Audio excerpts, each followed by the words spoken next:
Hello, everybody. Welcome, welcome. Thank you for coming. Um, this is the Disorderly Tick with my streaming partner Motley Oleander. Um, Today, we're going to uh, start our part 18 of our playthrough of Planescape Torment. Um, Good to have you.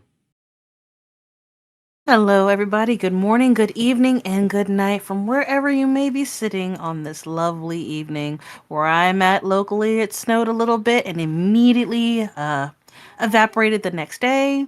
But I wish you a winter wonderland that still lets you get to work. Now, last we left off, we have a few quests to complete and a few mysteries to continue to solve. Back to you, Tick. Thank you. All right, let's get to it.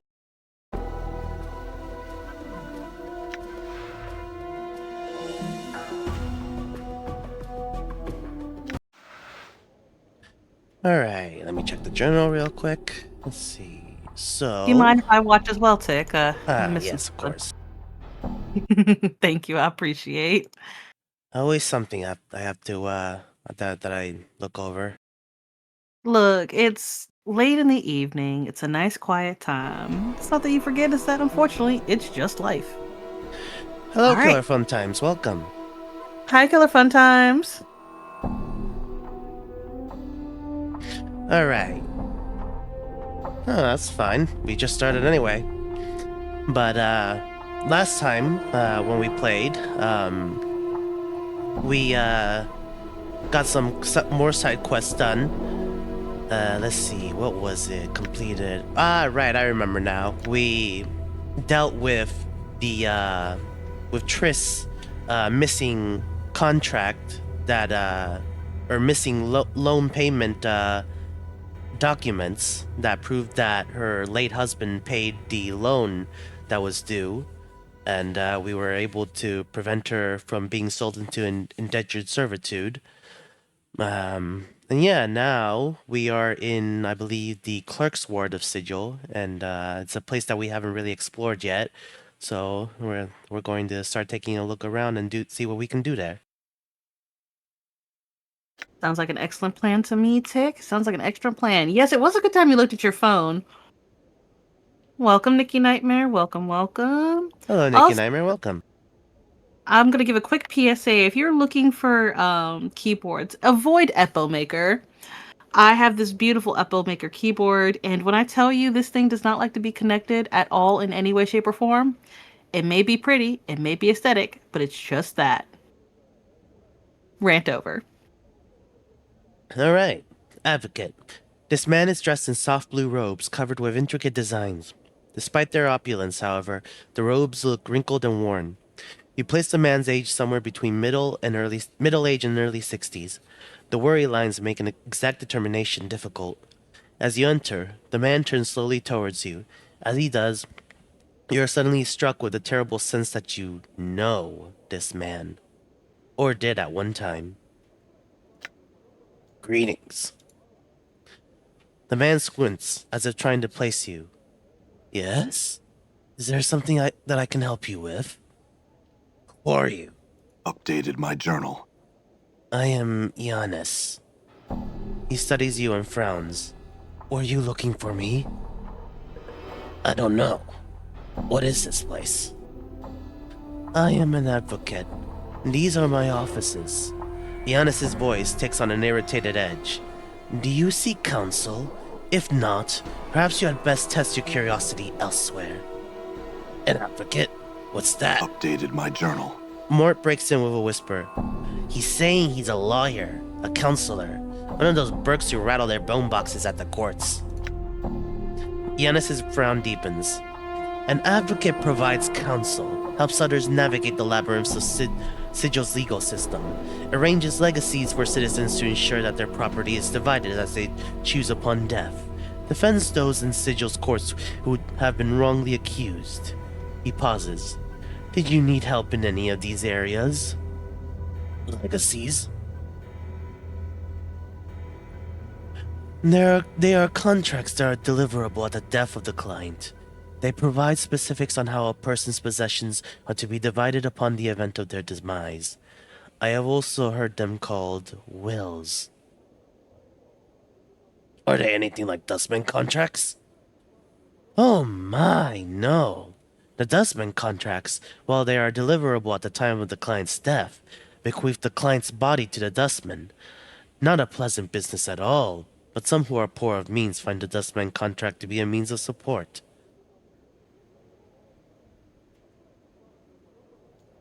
How would one go about invalidating a dustman's contract? Updated my journal. He frowned slightly. One that is already signed? Little or nothing can be done once the signature is in place. The dustman contract is quite specific on the destination of the corpse after death. Without the destruction of the contract, there is really nothing that could be done.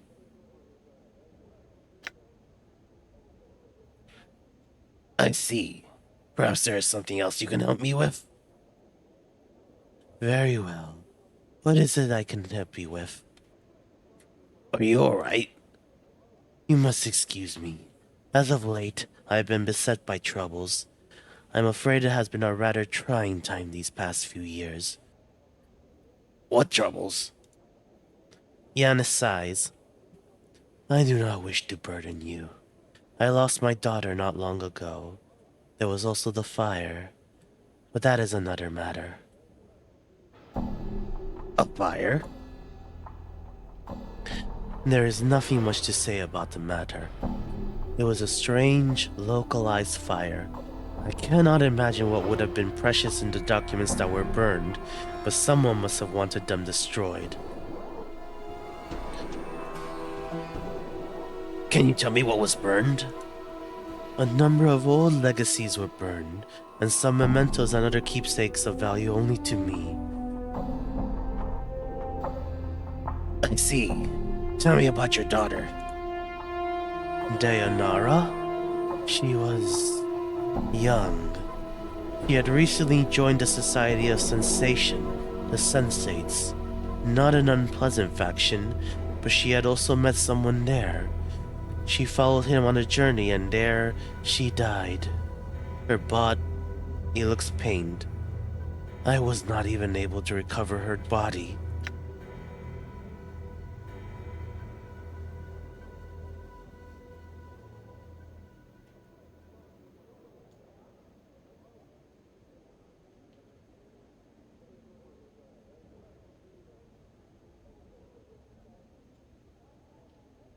I saw a woman by that name interred in the mortuary memorial hall. Updated my journal. Yes, I arranged for a bier to be placed in the memorial hall. There is no body there, of course, but I hoped the bier would serve as a marker by which she may find her way home.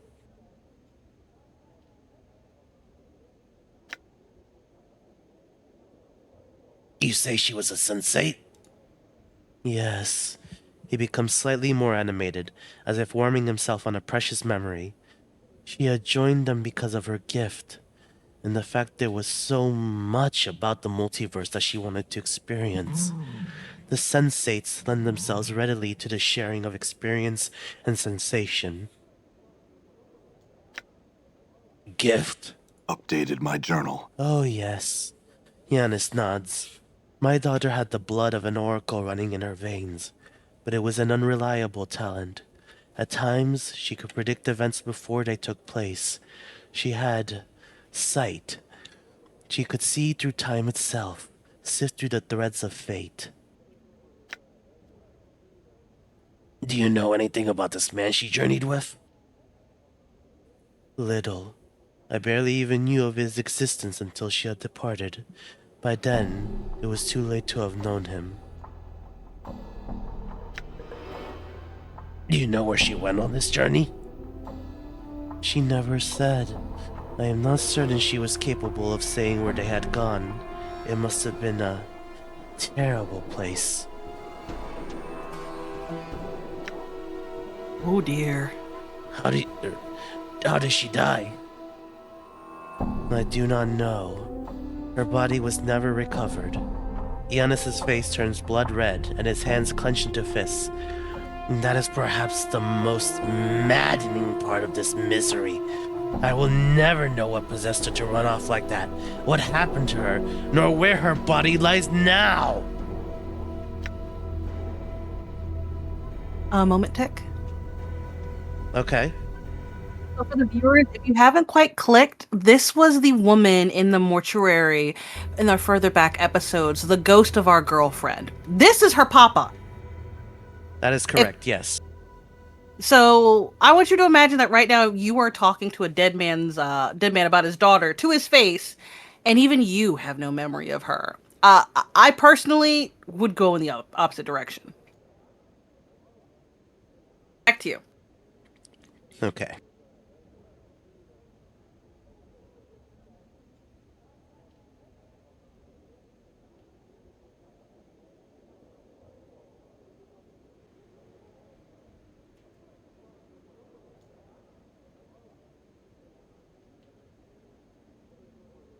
I see. Perhaps there is something else you can help me with.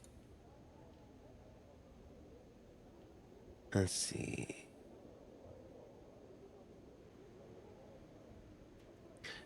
Have we met before?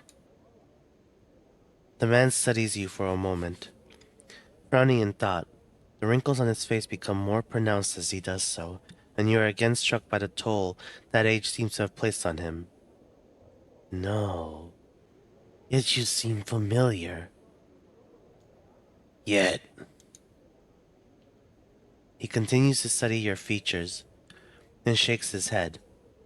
I will concede that there is something familiar about you, sir, and I apologize for any insult my failing memory may be giving you at this moment. I have been preoccupied for some time now. Have we met before? Truth. I think so. I can't really remember myself. Frustrating for us both, it would seem. No matter. I must take my leave. This is a beautiful silver mirror. Done.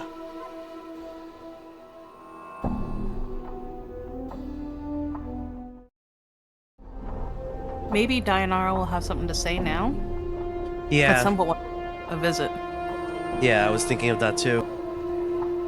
Yeah. Done. I'm glad his memory fails him deeply because we might have not have walked out.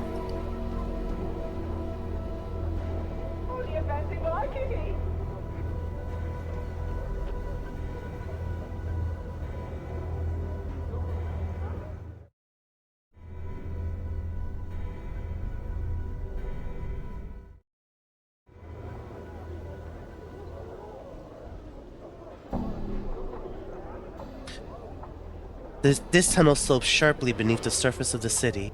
I'm gone.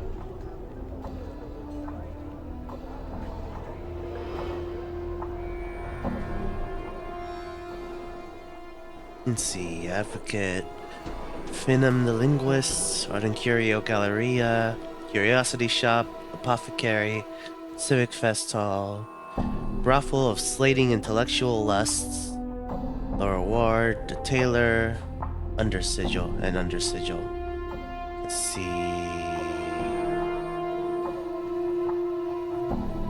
I'm gonna go here first.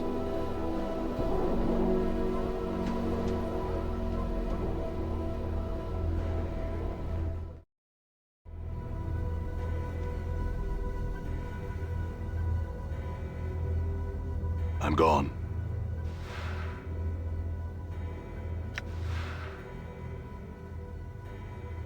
Handkerchief. This is an unremarkable silk handkerchief.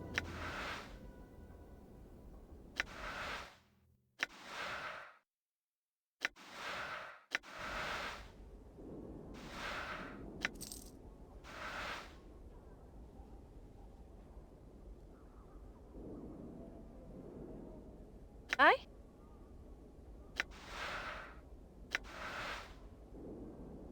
Might as well. Got it.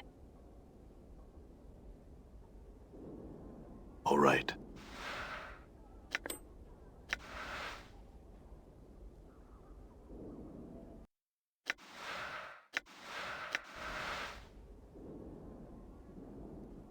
Finem the linguist. This short, scholarly man, a tight, nervous frown on his face, looks you up and down. Greetings. I am Finem.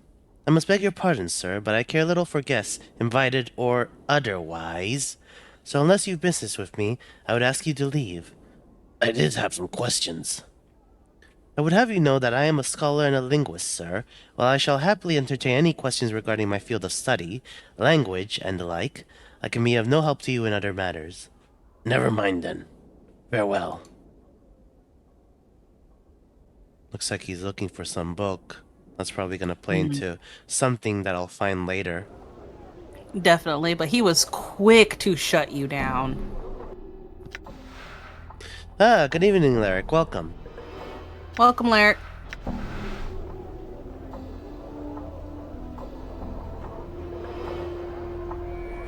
Thug boss. This young but well-muscled thug, while certainly well-armed and large enough to be dangerous, seems awfully clean for a typical street tough. He's carrying a massive axe in one hand and a steel box in the other. As you near him, he puffs up and scowls at you. What are you looking at, Zod? Fuck off, before I have to scrag you! Scrag? What is the 9 planes of butter are you talking about, you idiot? Scrag's nagged, nipped, yanked by the hardheads, you clueless, addle-covered Burke. Cove Burke. He glares daggers at Anna, but says nothing. You do seem a little well-groomed for a thug. Stop shaking your bone box, letterhead. This is my territory, and you'll be leaving it quick if you don't want my bloods to tear you apart. Anna snickers, shaking her head. Rattle, you sod. Rattle your bone box it is. I'd so like to see how long you'd last drop smack in the middle of the hive, acting as you are. Anna turns to you. Come on, let's be off. No use wasting our time with this wee-stemmed basher would-be. His face flushes angrily as he gnashes his teeth in frustration. That's it! You piking ass for it! Get him, bloods! He raises his axe and leaves to attack. Fight. I love how she immediately dismissed this man. I was like, honestly, he's not worth the time of day. Like, Jesus. Slattern. Yeah?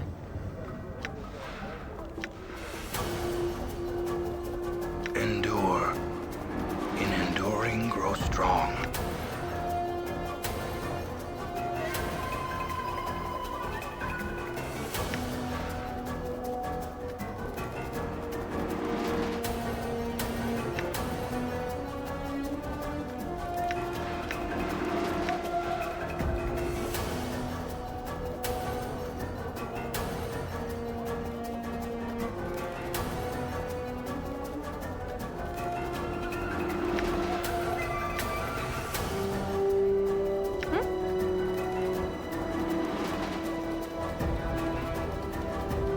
Huh?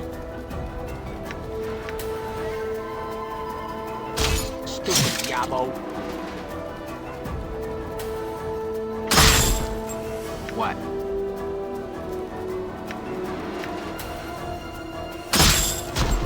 Plain swine.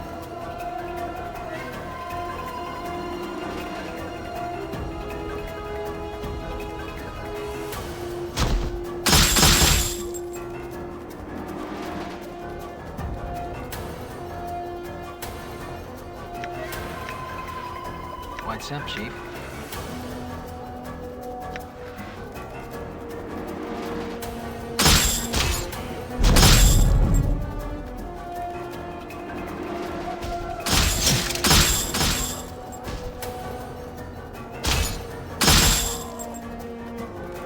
Done.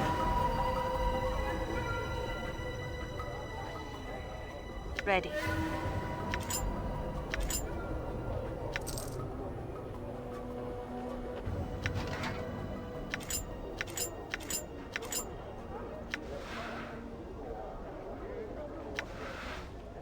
I hear your words. I'm here. Steel box. This sturdy steel box has a thick leather handle on the top, but there's no apparent way to open the thing. It appears to be welded shut. There are a number of very narrow slits along one side, but you can't quite see into the box through them. A sickly sweet, rotting smell wafts out from the slits. Oh, that's nasty.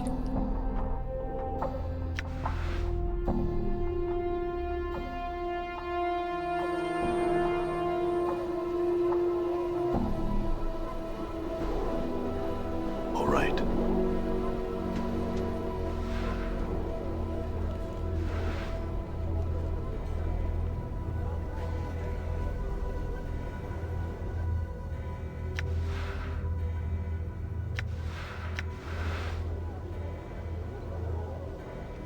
Performance artist.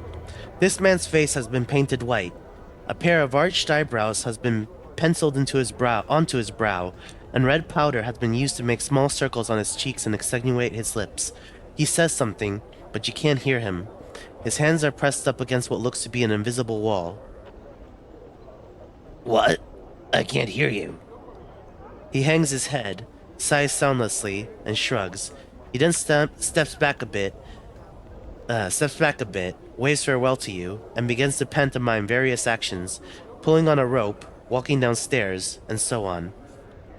See if you can touch him. You reach out to touch the man, but your hand is stayed by some unseen force. The performance artist appears to be trapped in some sort of invisible box or cage. Leave.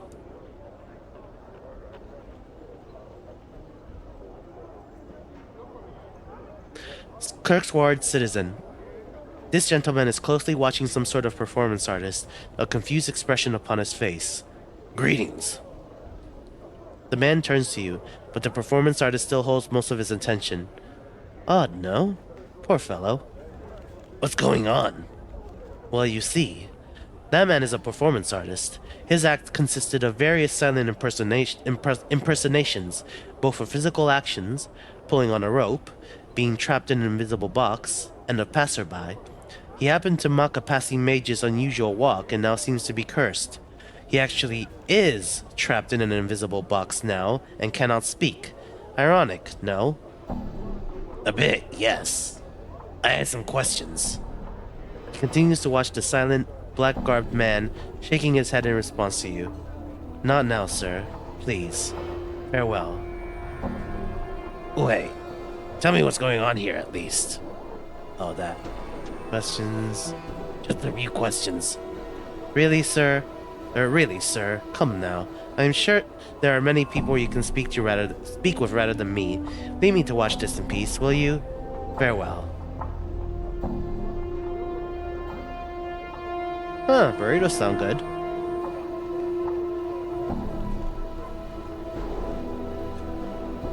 Kirksward citizen. This young woman, observing some sort of performance artist, looks somewhat puzzled. He turns your way as you draw near. Greetings. I've never seen anything quite like it. I find his act annoying, yet oddly interesting at the same time. What's going on? I'm not certain I understand it myself. This man's act involved all sorts of impersonations and physical comedy, but he never spoke a word. Earlier, a passing mage walked by and the artist mimicked his unusual gait. The mage, angered, cursed him. I think the man can no longer speak, and seems trapped in the same invisible box he earlier pretended to be confined within. He was quite panicked, at first, but seems to have calmed himself and continues with his act. I had another question. She continues to watch the man, who appears to be trapped in an invisible box or cage. Another time, sir. Please leave me be for the moment. Just a few questions. The woman shoots you an annoyed glance. Despite what you might think, sir, I don't care to be harassed on the street by a stranger's questions. Now leave me be. Ah, hello, Charlie. Welcome.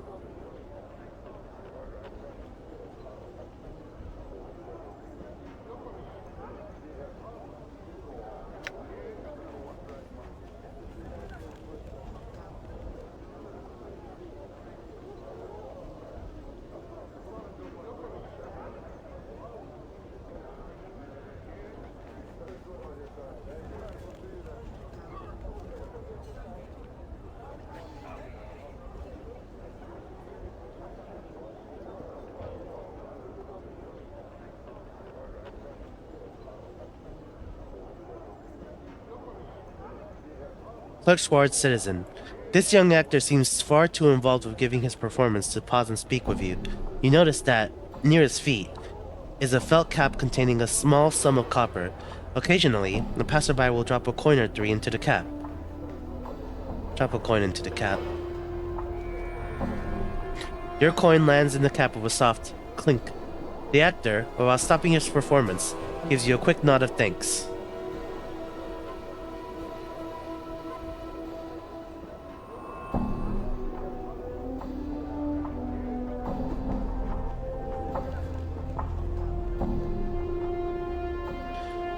Cook's Ward citizen. This gentleman is closely watching a pair of performing actors. Greetings. The man turns to you, but the actors still hold most of his attention. He speaks in a hushed voice. Yes, greetings. So, what do you think? The one on the right is not bad, but his partner could use some more training, no?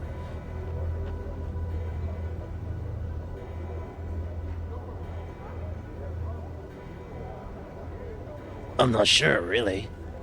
The man returns to watching the actors intently.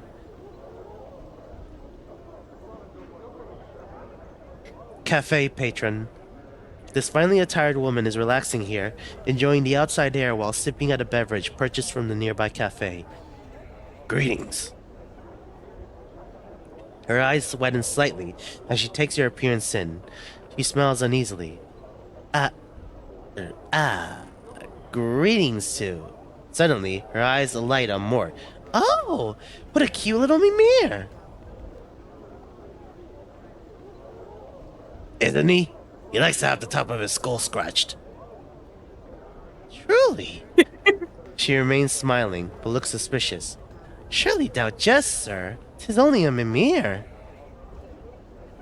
What do you mean? Oh, no. Don't they all enjoy that? She shakes her head. No, none that I've seen. They're merely objects, aren't? Mort interrupts her. Well, you see, Chief, it's all about differences in the quality of your Mimir. Some, like me, are more enchanted than others, that's all.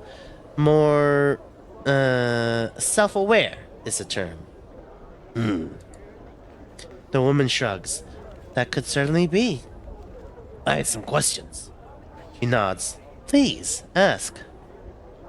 What is this place?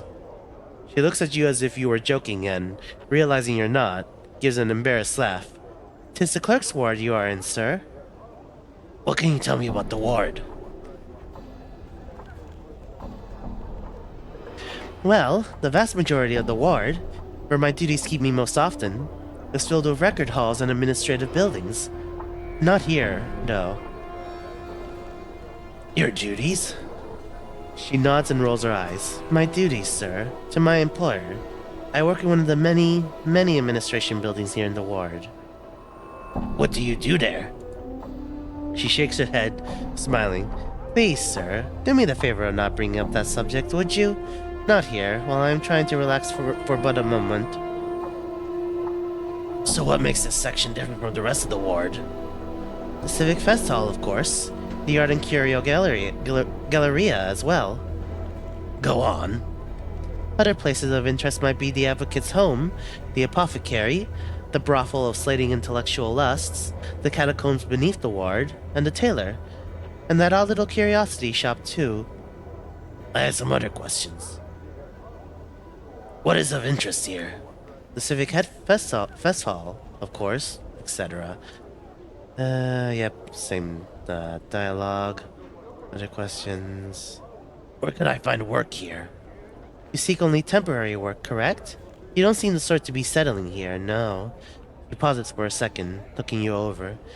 So, I would seek work at the Advocate's Home, the Apothecary, or the Civic Fest Hall. There are doubtless some odd tasks that need handling there.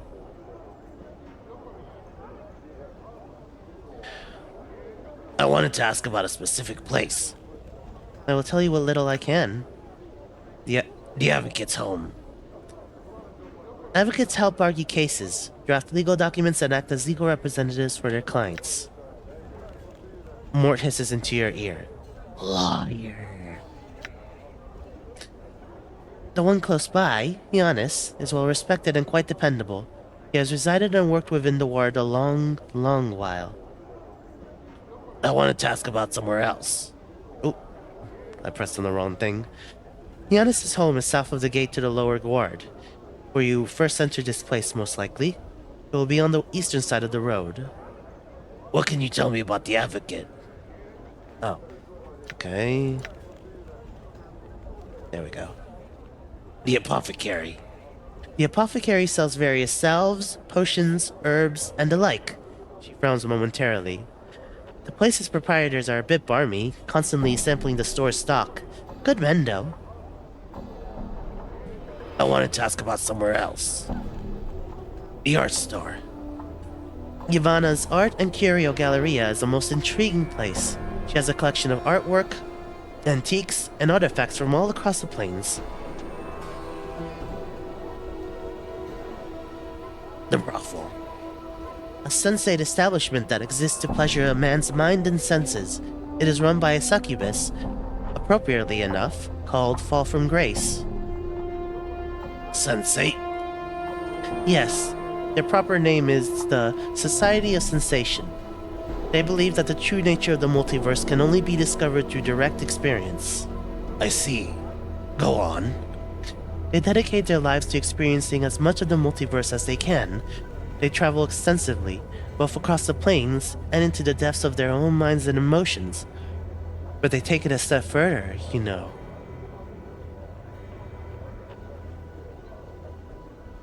How so?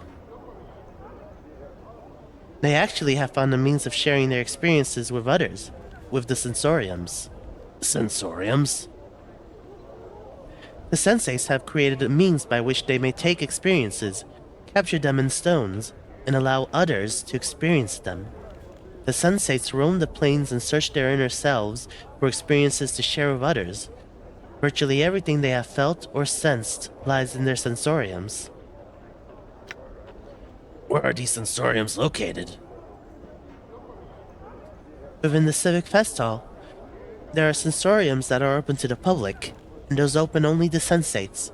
There is a slight fee for using them, but it is a modest price to pay for the experience. These experiences, are they like memories? In a way, yes, but very intense, and not memories that you have had, but another has had, captured within the stone. Captured? Does one lose their memory or experience when it's put into the stone? No, frowns. Or at least, I think not. I believe the stone copies the sensory experience. You might ask a sensate about it to make sure, but that is my understanding. I had other questions. Under Sigil, the realm below. A look of concern crosses the woman's brow. I find it so strange that any entrances to that place here haven't been closed off. As I understand it, the realm below is full of nothing but trouble, dangerous to all those who find their way there. How would I find my way down there? She shrugs. I do not know. I would be most careful where I to find it, though. It is said that nothing comes up from the realm below, including those who enter it. What else can you tell me about it? Oh. That's about somewhere else. The Civic Fest Hall. One of Sigil's most wondrous establishments. It is the headquarters of the Sensei faction, known throughout the multiverse for its concerts, art exhibitions, and lectures. But its most fascinating feature is its sensoriums. Hold on, show more. Okay, somewhere else. The Curiosity Shop. I won't profess to have been there myself, but I understand it's run by an importer of sorts. A half-fiend, in fact, whose goods come from the lower planes. A half-fiend? Not a tiefling, mind you, but a proper half-fiend. Daughter of an incubus and a mortal woman, I am told. I care not for gossip, however, so let's speak of her no more. You said her goods were from the lower planes? She nods, lowering her voice to a whisper. You know, sir. Bator, the Abyss, and the like. Terrible places.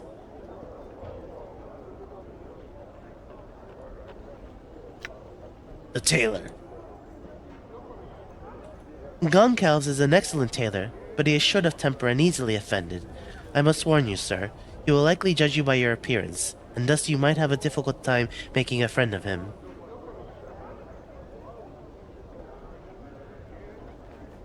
I just needed directions. Oh? To where? Never mind. Let me ask about something else. What do you know of Ravel Puzzlewell? The name sounds familiar. Is she a character in a book? The villain in a novel? No? I cannot recall. Never mind then. Farewell.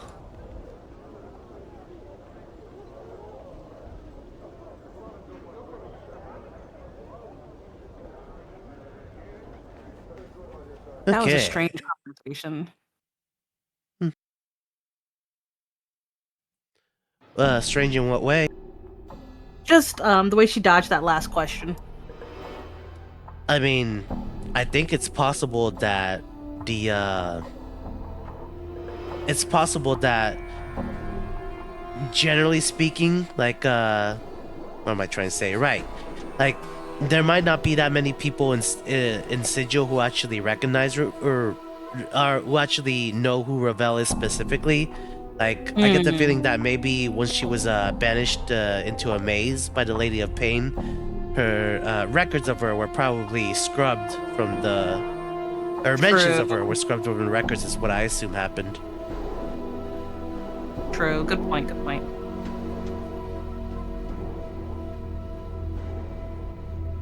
Okay. I already went there. I'll check here.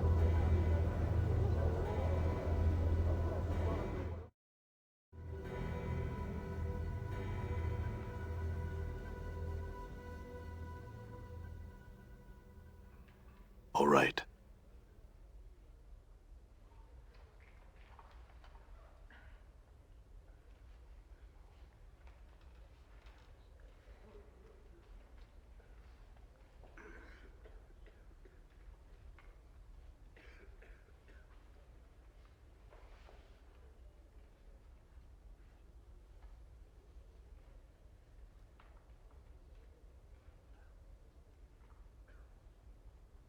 Painting. This painting depicts a shore scene of a wide, reddish-orange sun setting behind a peninsula or large jetty. The scene, though unoriginal, is breathtaking. The play of the fading daylight across the water is captured perfectly, but staring at the painted sun for any length of time makes your eyes ache. A placard reads, "Surface of Delacia." Touch the painting. Oddly enough, there is nothing unusual about the surface of the painting.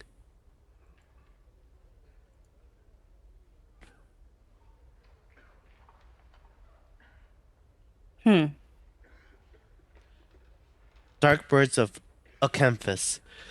Several shards of black crystal, or ice, swirl within the freezing wind that this ornate pedestal gives forth. Each shard looks razor sharp.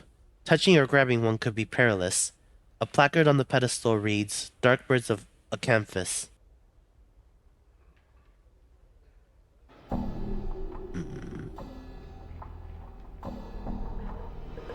Touch one. As you reach out to touch one of the whirling shards, your finger enters the icy wind that rises from the pedestal. Instantly, a coat of numbing frost forms around your finger, causing you to momentarily draw back. Place your finger back in and touch one. You thrust your finger into the frigid, numbing wind. Unbeknownst to you, your forefinger freezes solid.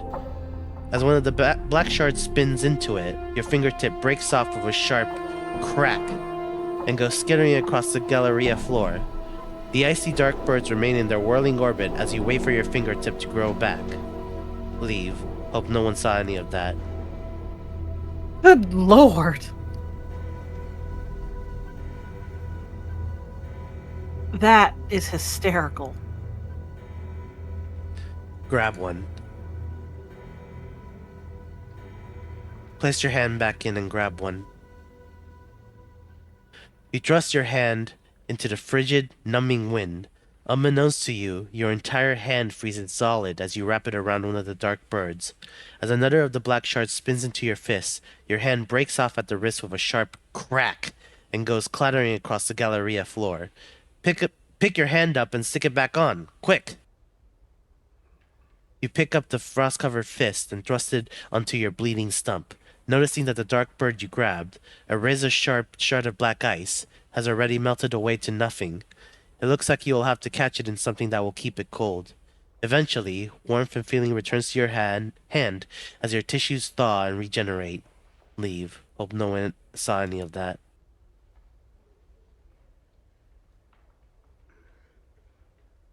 That's crazy. It's clear we'll need to grab one of those at some point.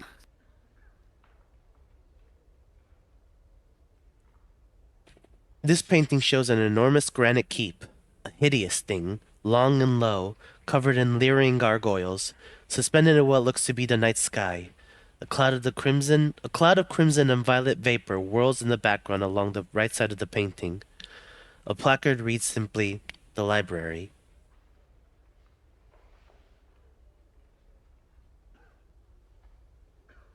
Stained glass. The hundreds of chips of translucent green glass which make up the stained glass window don't appear to be held together by anything, but rather remain free-floating and mysteriously suspended within the iron frame's boundaries. The shards ripple and move in slow waves, causing bizarre patterns to fluctuate across the window's surface as various portions of it refract the Galleria's light in different directions. A small placard beside the window reads, "Arcadian Stained Glass Window."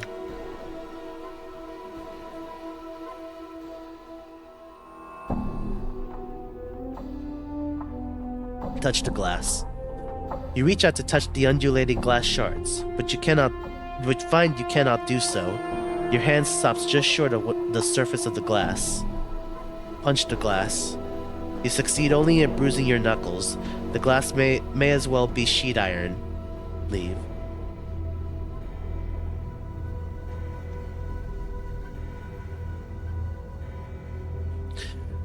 This painting is a dark cityscape. A faraway view of some giant center of civilization being burned to the ground. The streets of the place are empty, however, absent of soldiers, refugees, and even corpses. A placard reads, "The Folly of Udo." Leave. This looks to be a subterranean landscape, a massive cavern interior filled with colorful, faintly luminescent, gigantic fungi. A placard reads, "Veil beneath Clengadin."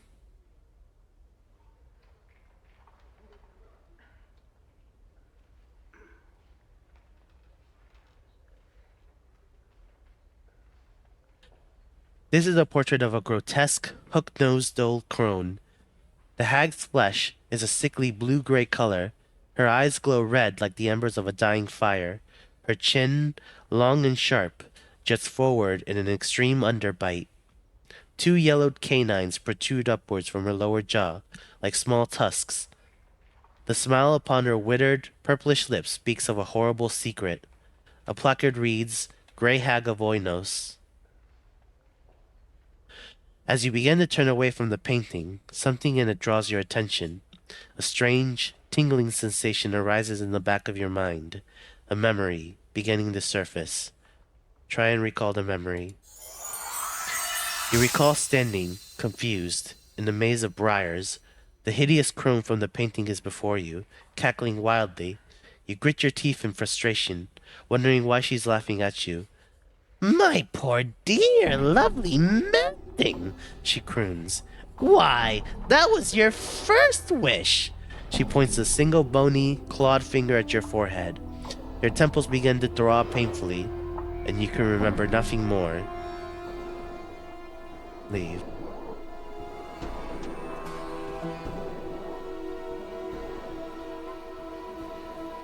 Statue.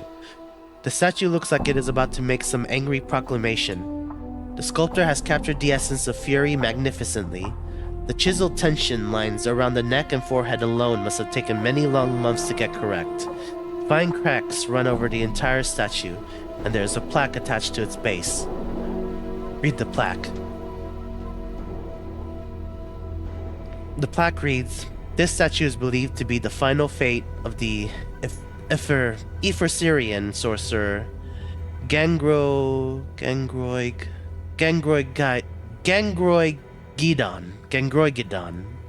Attacked by a conclave of rival sorcerers at the height of his dream madness, he was imprisoned with a spell that turned his flesh into stone. Gangroigidon is said to have been frozen with a final, awful curse still upon his lips, a curse so terrible that it was never meant to be spoken by the lips of a living man." Examine the statue. Examine the cracks. You carefully examine the cracks that run, like a network of fine, black veins, along the statue's surface. At one point, near its inner arm, a section where an entire splinter of stone looks ready to come off. Break the piece off.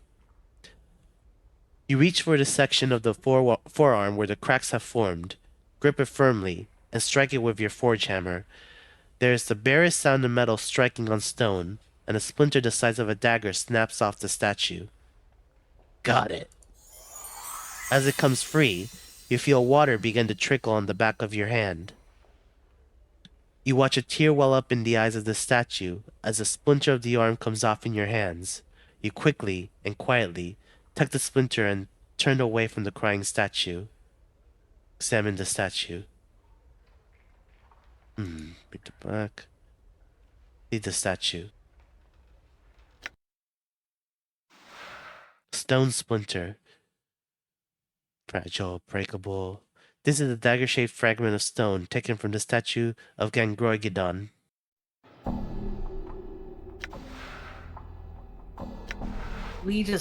That statue was not dead either, was it? Probably not.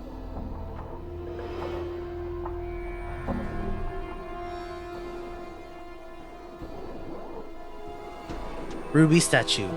A brilliant ruby statuette stands on this pedestal, carved into the image of a winged humanoid. The figure is either demonic or angelic in nature, but it is difficult to tell which because it refracts the light in the Galleria strangely. There is no placard indicating what exactly the statuette is. Leave.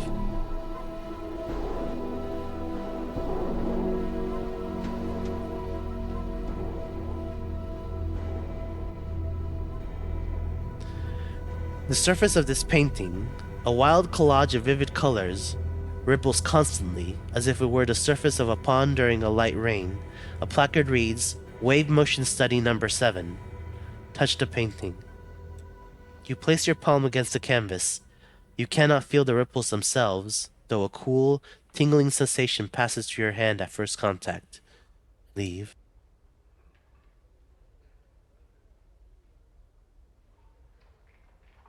Battle horn. A massive horn of beaten lead, wound with brazen chains. The horn is horribly mangled, as if some tremendous force had crushed it. Jagged blades protrude along its length, almost as if it were meant to be used as a club by some gigantic creature, as well as a battle horn. A placard mounted beneath the horn reads, "Cleansing Horn of Acheron." Place your head against the wall. Try and blow the horn. Try as you might, you can get no sound to issue from the massive horn. Your lips come away from the mouthpiece, tasting of blood, smoke, and metal. Leave. A painting of tall, black cliffs against a blood-red sky. There looks to be figures hiding amongst the crags of the cliffs. But whenever you squint at the painting to try and make them out, the images fade into nothing. A placard reads, "Outland Raiders."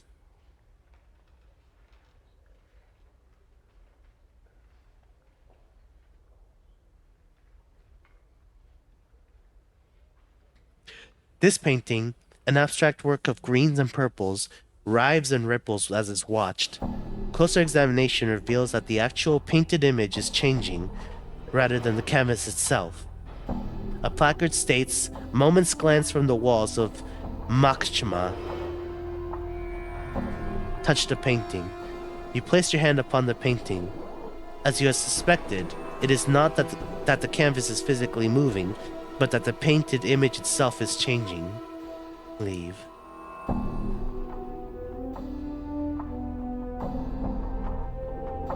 Animated chain. An animated, bloody iron chain, coiling and uncoiling upon itself. The chain itself seems to bend and weave like the spine of a snake. A small placard reads, "A Kaiton's animate chain from jangling hider. Touch the chain." The chain is slightly warm to the touch, as if it were alive. You notice that various barbs, tiny hooks, needles, and other small, sharp bits are welded along the chain's length. Leave.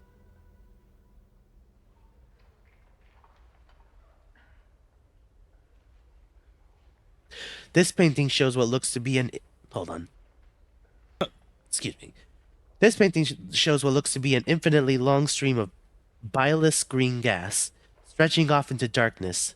The horizon of a blasted, rocky plain can be seen in the lower right-hand corner of the painting. One is given the impression that the head of the green cloud is rearing to strike down upon it. A placard reads, "Hazazov at the consumption of Engar."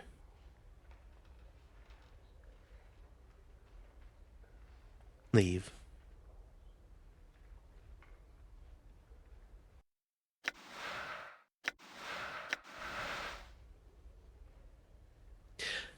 Ivana. Before you is a well-dressed, elderly woman in a gown of peach-colored and golden thread. She stands quietly, her hands folded together primly, and nods in your direction. It is then that you notice that she has no pupils. Her eyes are entirely white. "Greetings, sir. I am Ivana. Welcome to my galleria. Feel free to look about, spending as much time here as you like. Should you have questions regarding any of the pieces, do not hesitate to ask me of them." "I had some questions, Ivana." "One moment, sir.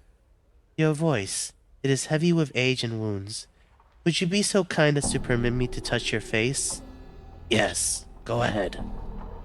Ivana smiles, gently running her old hands over the skin of your face. She frowns, looking slightly puzzled. "So many scars, both old and new. They seem to..." She touches the side of your throat, blushes, then pulls away. "Pardon me, sir. I was curious to see how far they went." "It's fine, and they're everywhere. My whole body is scarred." Ivana nods. "I have some questions." "Of course. Please, ask." "Can you see, Ivana?" "I cannot see, but only because I do not wish to. In time, I will allow my vision to return so that I can re-experience the contents of my galleria with the benefit of new, fresh eyes." "I had another question. What is this place?" "Why, it's my galleria of the plains." She smiles and gestures around her. "These pieces have been brought from far and wide. Some I sell, some I keep. All I display, at one time or another. Please, enjoy them. And again, should you have questions regarding any of the pieces, do not hesitate to ask me of them." "What is of interest here?" "I am afraid that I do not go far from beyond the galleria, and I cannot help you with this matter. You might try and ask someone else."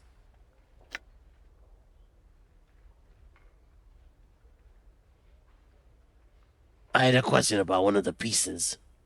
"Oh? Which one? One of the paintings?" "The Arcadian stained glass window." "A stained glass window found hovering on the third layer of Arcadia 32 years ago, foretelling a scene that had yet to occur.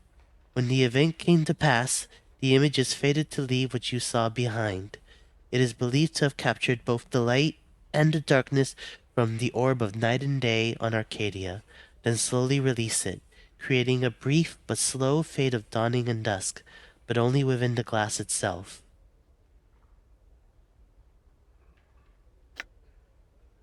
"Orb of night and day? Arcadia?"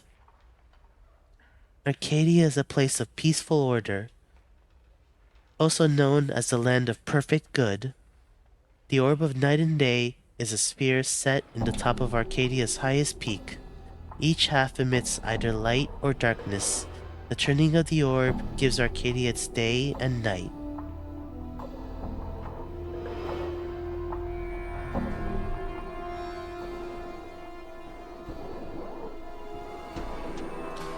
Let me ask about another piece. The Battle Horn of Acheron. Ah, the Cleansing Horn. A horn of beaten lead, metal drawn directly from the cube of Acheron. It is said that the Cleansing Horn last sounded where the companies of the Jackal and the Gouged Dye clans met for their battle at the disputed lands. Legends tell us that this horn's power was used near the battle's end to draw the floating cubes together, crushing the routing company of the Jackal before it could escape. Cubes? Acheron? Acheron is a plane of harshly enforced order, where conformity is more important than good. It is composed of gigantic, metallic cubes which float through an endless void. Many cubes are large enough that cities or entire kingdoms have been built upon their faces.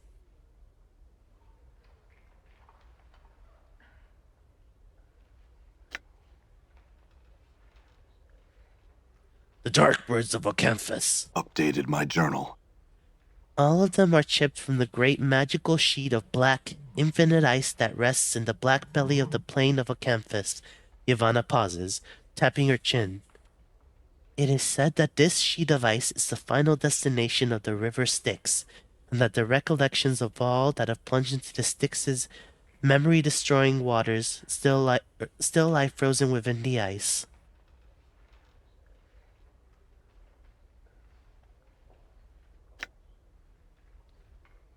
If the waters of the Styx destroy one's memories, could this ice from Ocanthus do the same? I could only assume so, yes. The ruby statuette. That piece was found in a cathedral in the fertile fields of Elysium on the first layer.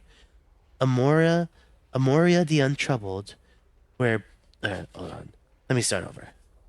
That piece was found in a cathedral in the fertile fields of Elysium on the first layer, Amoria the Untroubled, where it bordered the river Oceanus. The name of the piece is not known, but the skill and craftsmanship are believed to be one of the most striking examples of gem crafting in the plains. The mere way in which the piece captures, distills, and enhances the light through its facets is part of its breathtaking wonder. It seems to bring to light the possible ideological connection between even the most evil and the purest beings in the multiverse. Fascinating.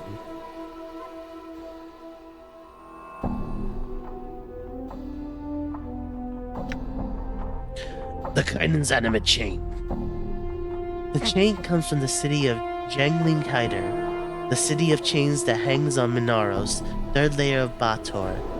The chains there are the finest in the multiverse, but the inhabitants of Jangling Hyder are malicious and cruel, using the chains as living weapons against all that enter their city and violate their laws. Kaidens move about the city of chains as spiders upon webs, adorned in chains woven tightly around their bodies. Kaidens possess a power known as the Gift of Chains, which allows them to manipulate chains with their minds. It is believed that My Galleria's chain was animated during a battle in which the Kaiden controlling it was slain with a cursed hammer, its life essence then passing into the chain itself. The statue of the Screaming Man. This statue is believed to be the final fate of the Epheserian sorcerer Gangrorgidon. Attacked by a conclave of rival sorcerers at the height of his dream madness, he was imprisoned with a spell that turned his flesh into stone. Gangrorgidon is said to have been frozen with a final, awful curse still upon his lips, a curse so terrible that it was never meant to be spoken by the lips of a living man. It is said that the fury of the curse was enough to blister the flesh from the bones of those that had heard it, and that it could even shatter the stones themselves.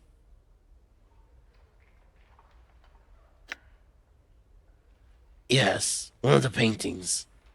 Which one, sir? Outland Raiders. An interesting piece, yes? The painter managed the most interesting effect with the forms in the cliff's shadows. The woman who brought me this piece told me she found it in an abandoned camp on the Outlands. The original painter was never found.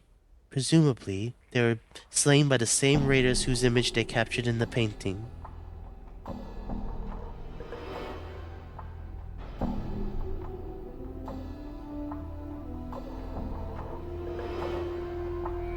Let me ask about another painting. Which one, sir? Hazards off at the consumption of Engar. This painting is a copy from the wall of one of the gatehouses, Sigil's largest asylum, cell walls. All the occupant could speak was, Hazazov has consumed Engar. Hazazov has consumed Engar. A bit frightening, I think, but a fine painting nonetheless. Surface of Thalasia. Thalasia is a sea in which the river Oceanus, which winds through most all of the plain of Elysium, begins and ends. The place was painted by one of the many island's inhabitants.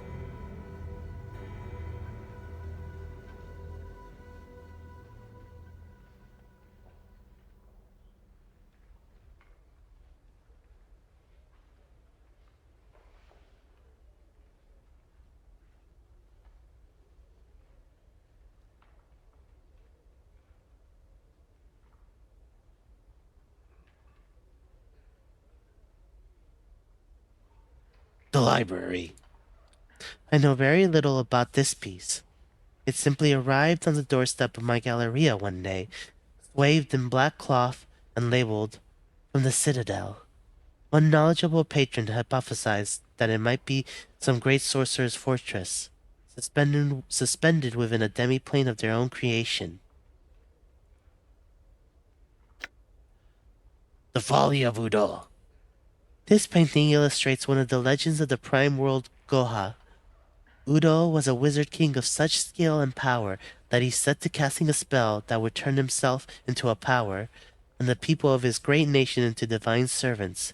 With the spell's completion, lightning crashed down around Udo's palace, setting it ablaze, and, before the thunder had died away, the city was empty. Not a living thing to be found. Over 70,000 people vanished, without a trace, in a heartbeat. No one knows the fate of Udo or his people. Veil beneath Clangeddon. Bulbog Stone Nose sold this painting to me. It is of a field beneath Mount Clangeddon, the home of the dwarf Einherjar. Spirits of the upper planes who serve as guardians or warriors in the plain of Arcadia.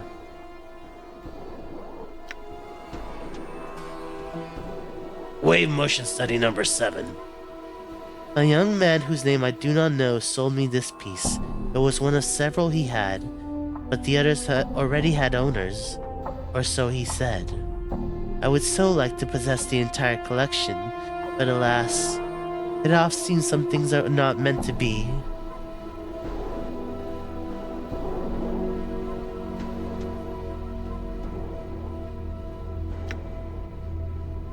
Moment's glance from the walls of Makchama.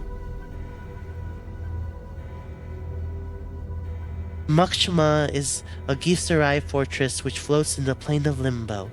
The moment's glance was painted by the chaos scholar Dai, who remembers everything she sees with perfect clarity when she is not stricken with madness.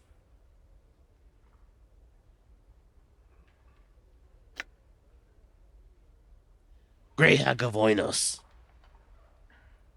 This is said to be a portrait of Ravel Puzzlewell, very likely the most evil hag ever to have terrorized the Grey Waste and beyond. What do you know of Ravel Puzzlewell?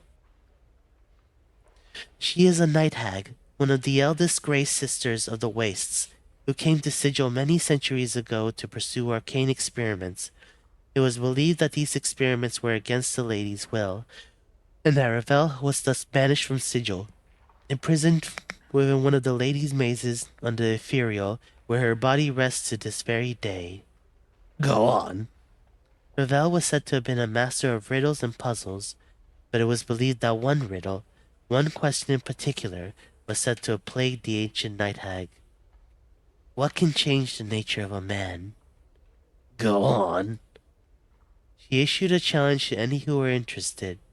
She promised to instruct any who came to her in her craft. If they could only answer the question to her satisfaction. If they could not, they consented to be her next meal. Many died coveting Ravel's teachings, and it is believed that until her final hours in Sigil, Ravel never discovered the answer to a question. Go on.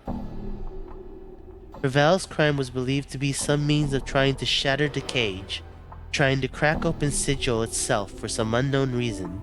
Ivana sighs. This is all I know of her.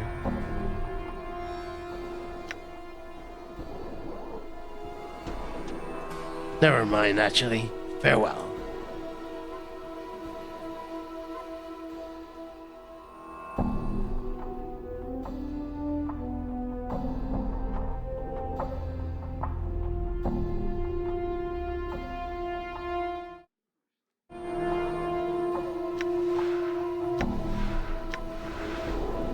Okay, next up, the Curiosity Shop.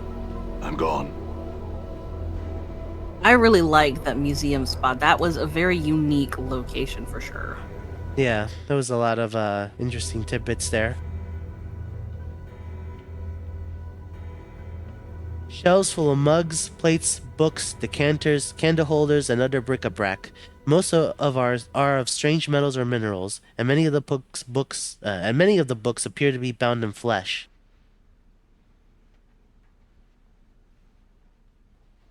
An empty book holder holding a set of invisible books. 3 orbs which resemble nothing so much as large, colored pearls. They tremble slightly at your touch and give off a faint warmth. Several very large teeth. A dozen smaller ones lie stacked on a shelf above them. A massive battle standard. It looks to be made of some scaled creature's hide. Its sight stirs up faint memories. You may not have seen this particular one before, but others like it, perhaps.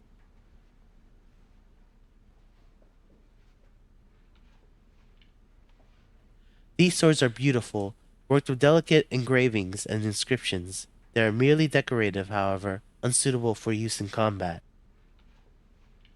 All right.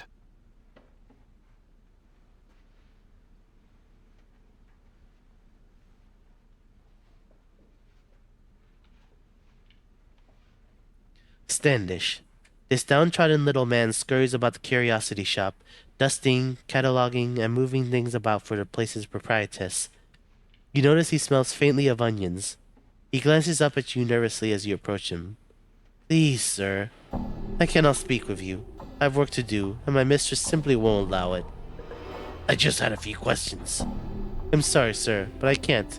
Please, leave me be, before my mistress notices me talking to you. Your mistress? The little man nods. Yes. Mistress Vrishika. I am Standish, her servant, her slave. I committed a crime and was sentenced to slavery, then purchased in the lower ward, like many of her slaves, most of whom she keeps at her manor. Now please, I beg of you, leave me be, or she'll become angered and beat me unmercifully. All right. Farewell, Standish.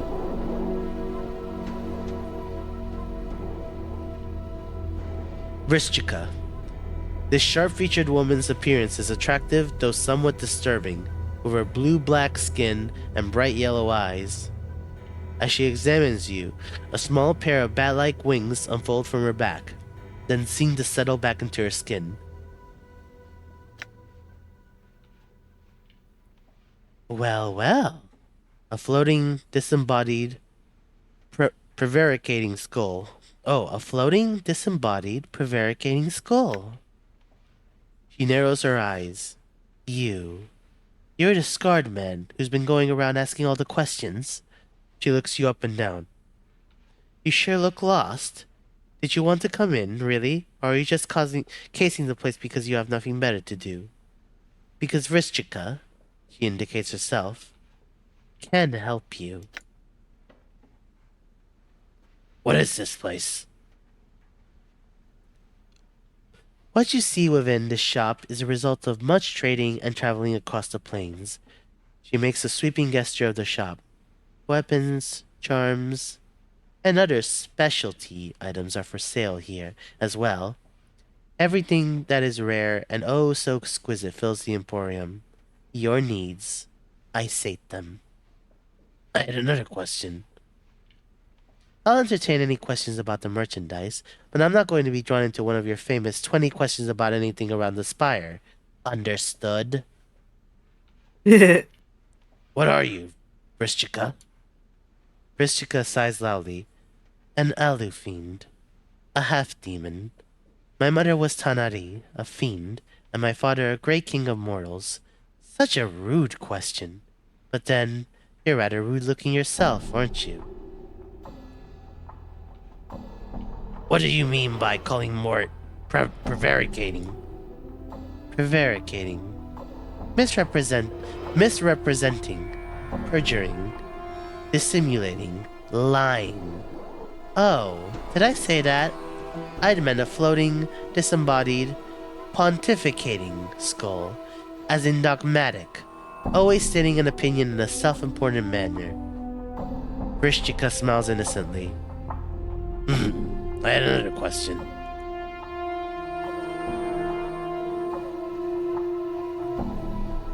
Let's see your merchandise, then. Would you care to examine the weapons and charms, or some of my more exotic acquisitions? The weapons and charms.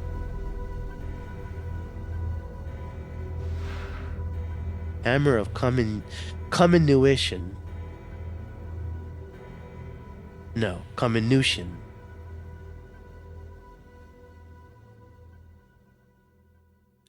Research reveals that this is a formidable weapon indeed.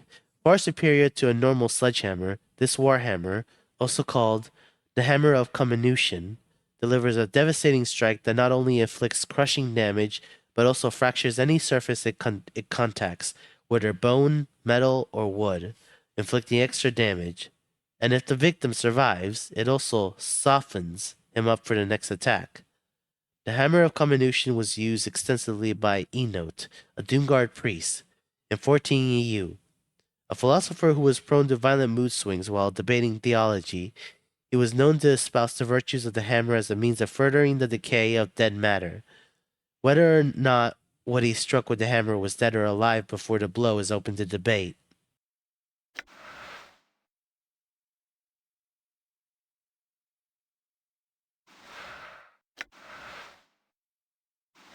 Teeth of the Fire Drake. These teeth look more like lumps of charred bones than actual teeth. Although their origin is unknown, it can be deduced that they were taken from some fire-breathing creature. Using the teeth grants the wearer certain benefits normally possessed by such creatures.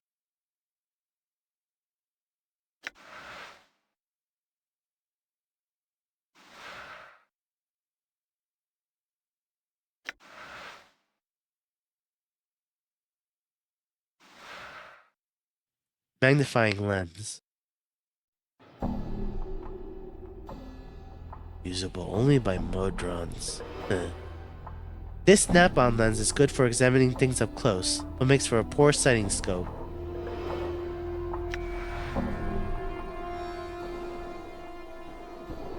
Lens of inherent viscousness. This snap-on magnifying lens somehow seems inherently viscous to you. You can't really explain why this is. You have a strange feeling it's looking at you sometimes, sizing you up.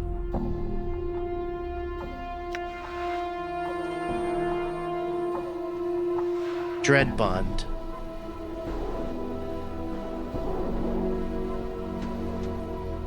Legend has it that this bracelet was created by Nasek the Sadistic, Tiny razor-sharp spikes cover the entire surface of this item, injecting small amounts of rare reagents into the bloodstream of the user.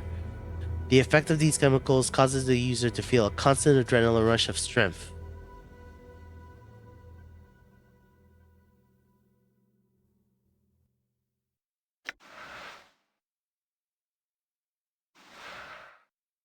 Scroll of Cloud Kill.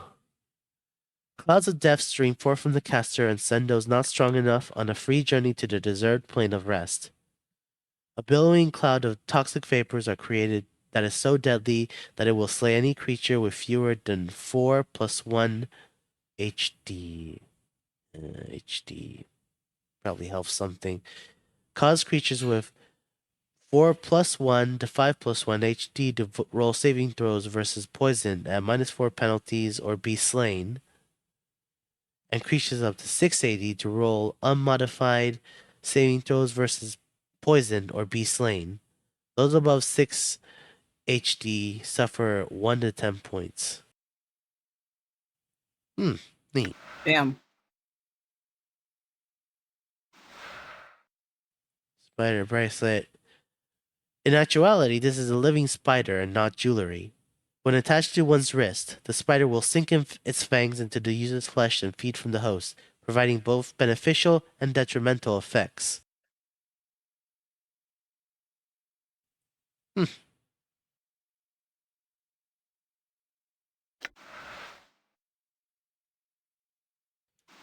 Ashes of the Pabulum. Summons Trellins. Usable only by the Nameless One. These ashes are all that remains of a school of illusionists called the Pabulum. According to their expedition logs, they traveled to the plane of Shale in search for the lost works of the Fosterer, a powerful sorcerer who once ruled an empire where the plane of Shale now lies. The naive illusionists were successful, and they stumbled across one of his lost works, a hive of vicious creatures called the Trellins. The remains of the mages were found days later by 2 Barriar scouts and were burned over a pyre as a symbol of their folly. To unlock the power of these ashes, one only needs to stir them with the index finger of the left hand, then sprinkle a pinch of the ashes into the air in a circular pattern. The smell of the remains of these dead mages is said to cause a Trellin to appear to serve the user.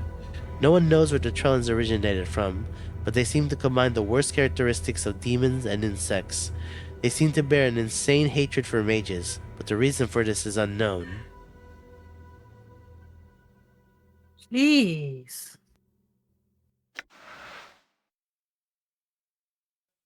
Oh, I see. This is viciousness, not viscousness.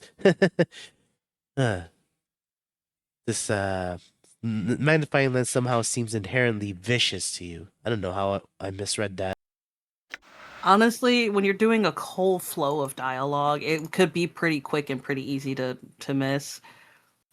Especially when you do a good job reading out dialogue anyway, so no harm, no foul. I'm sorry, go on. No, you're good. I was just gonna say, hello, Sunnif. Welcome. Good to have you. Hi, Sunnif. Welcome, welcome. Heart of the Foster special summons the Somian. Usable only by evil and neutral characters. This strange object is said to be the Heart of the Foster. According to legend, the Foster was a sorcerer who built his empire upon the plain of Shale many centuries ago. He was rumored to have 3,333 hearts, and each of them carried in it a different evil he had committed in his lifetime.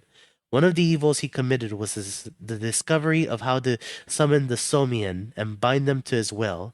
It is said that the Foster was carried away by these beasts after he invoked them against some ancient foe, leaving only his hearts behind. According to planar scholars, the Somian are fiendish horses, said to have been born from the blood of the last of the Nightmare Lords. They're not so much flesh and blood as an abstract given substance. They come to anyone who seeks revenge and bind themselves to them. They were born from a great treachery at the Gloommeet, the time when the fiends gathered to speak of the others of their kind. The nightmares ride the skies to gather the fiends to this meeting, acting as messengers. While the fiends saw the nightmares are While the fiends saw the nightmares are helpful, convenient allies, they had grown tired of bartering with the last of the nightmare lords for his consent to use them. So the fiends called the Gloommeat only for the purpose of killing. They lured the nightmare lord there to kill him, and when he arrived, the fiends set upon him. He beseeched the other nightmares for aid, but they only watched, their eyes aflame as their lord was attacked. The fiends tried to put him in the dead book. They scattered the earth with caltrops covered with the foulest poisons in the hells, hurled barbed cold iron spears a league wide into him, and when he tried to take to the air with escape, they turned the sky alight with magic, blinding his eyes white. They struck at him with everything in their hateful arsenal, but no matter what they struck him with, he was too proud to die. They hounded him to the edge of the outlands, firing their cruel arrows and spears into him until he staggered into the hinterland mists and died there. Or so it is said. It's said that as the nightmare lord stumbled into the midst of the hinterlands, his dark blood left a steaming trail across the landscape. Wherever his blood fell, the outland itself cried out, wailing like a banshee, uttering the cries the nightmare lord would not. Less than a year later, the Somien rode from the hinterlands, seeking out any nightmares and fiends where they could find them. Their cries were the same as had risen from the blood wounds on the outlands, and their minds were focused solely on revenge. It is said that gripping the heart of the Somien and wishing harm upon another will cause them to appear. The Somien will answer the user's call, then fade into the mists from which they came. I think that's the longest description on any item I've seen in this game so far. I agree. That is insane levels. Oh, okay. Well, that's fine, Nif. I'm just glad you're here.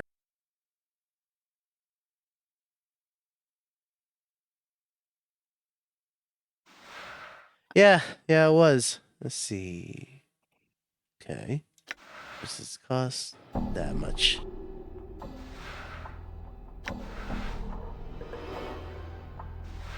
This seems like a good item for Anna.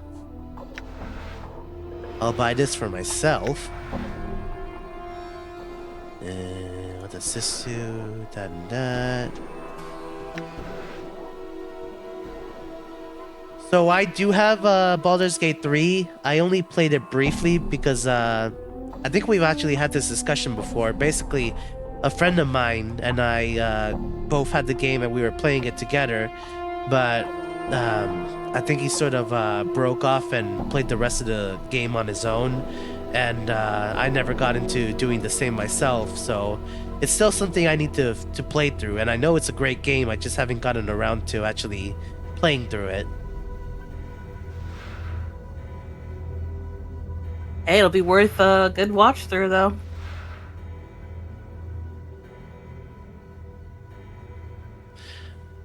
Yeah, maybe. Magnifying lens. This snap-on lens is good for examining things up close, but makes for a poor sighting scope.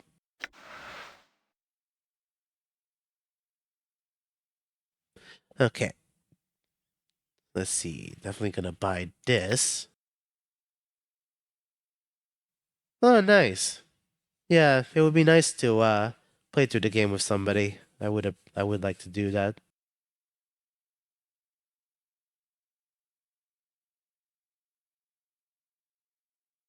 Let's see. Scroll cloud kill.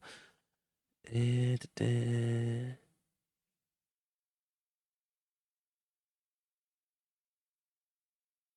me just see exactly what this does again. Quite a bit.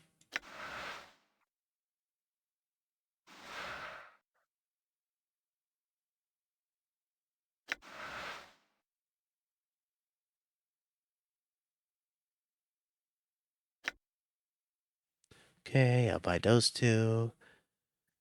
And it would probably be good to have at least one of these on hand.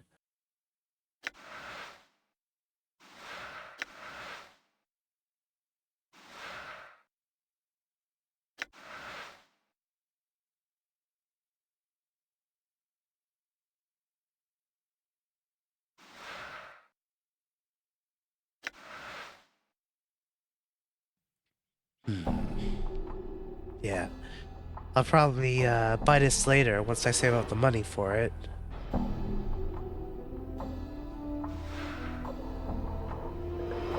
I have Baldur's Gate 1, 2. I don't have 3, and I have all of the Divinity series. I played a little bit of Divinity and loved it. I haven't had a chance to finish it up. And oh, no, that's not what I need. Overall, there's a lot of fantastic series. I was showing Tick,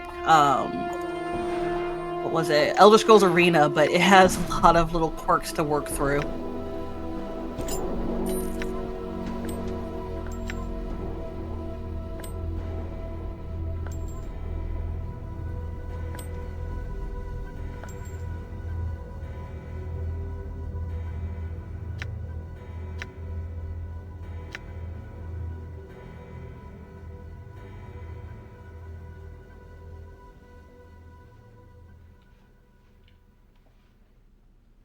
Vrishika gives a quick half bow. Welcome back. Here to buy something? Yes, I am.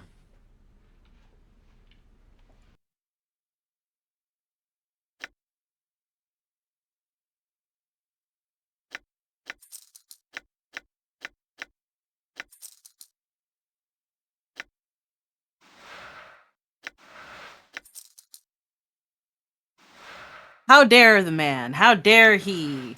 Play Divinity. That's really cool.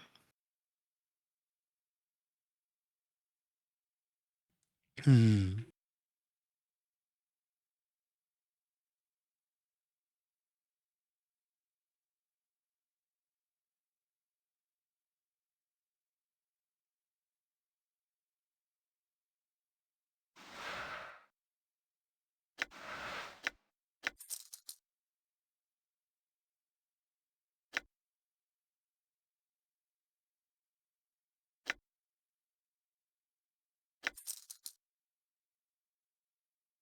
Oh, don't worry, we understand the joke. Although you could say that's actually a chance for even more co-op. Just give the baby a control of the character. The amount of hijinks immediately that will ensue.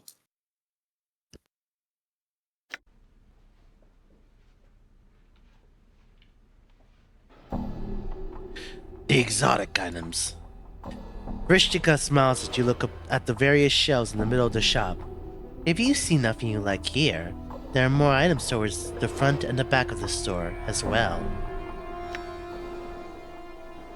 Examine the fiend's tongue. You examine what appears to be a tongue floating in a jar of brine. Vrishika frowns at it. This is a fiend's tongue. The corn guns, I think, but who really knows? It's said that, placed into the mouth of any living thing, it will give the ability of speech, even if there was none before. I'm selling this oddity for only 66 coppers, should you want it. I'll take it.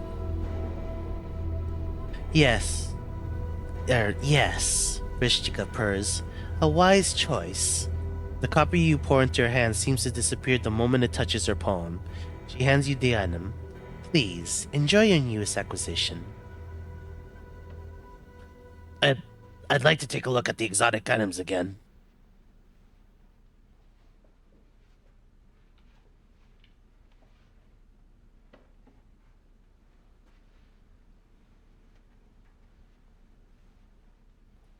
Examine the Gorgon Salve. You examine a bottle labeled as Gorgon Salve. Vrishika holds it up for you. I traded for this with some sword-slinging prime worlder. Perseus, I think, was his name. Smeared onto the surface of any being turned to stone, it will revert them to flesh. Only 100 copper commons. A bargain, considering how handy it might come in should you ever find a friend of yours transmuted to rock. I'll take it.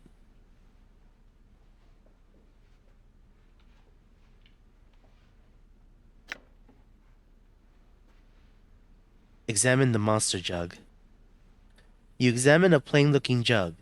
Despite its common appearance, you feel reluctant to touch the thing, as if it might bite you. Vrishika watches you, chuckling, then shrugs. It's a jug. It's got some sort of monster trapped in it. That's why your hair's prickling up like that. If you'd like it, it's only 123 copper. Actually, let me see the other things again. Examine the metallic cube figurine. You examine a small metal replica of a cube-like creature with huge eyes on one of its faces. The toy has 2 legs, 2 arms, 2 folding wings, and at least 18 points of articulation. Rishchika smiles as you pick it up. A collector's item, perhaps, or a piece of artwork. Who knows? But I like it. If you do buy it, ask around. Someone might know more about it than I. You can have it for only 1,500 copper coins. Wow, that's a lot. Let's see. Yeah, that is. Look to the front of the store. You look at the various shelves toward the front of Rishika's shop. Examine the baby oil. You examine a number of small bottles, each labeled as baby oil. Rishika picks one up and presents it to you. Interested? It's the real thing, of course. Thousands of mewling, mortal babies went into the making of this stuff. Nice. I don't. Eh. I don't know what I was expecting. It wasn't. Thousands of mortal babies went into making. You know what? No thanks. Let me see the other stuff. Oh Lord. Examine the chocolate Quasit.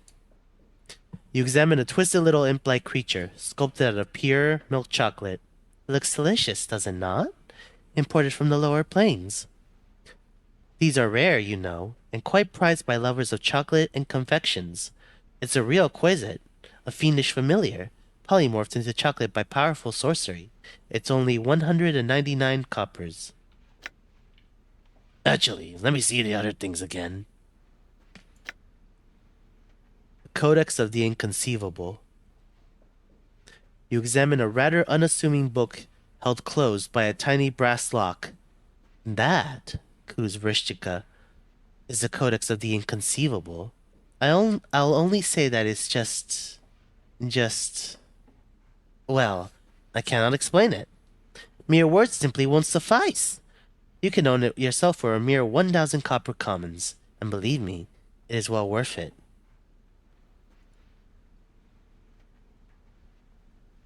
Nice. Yeah, that's the way you do it.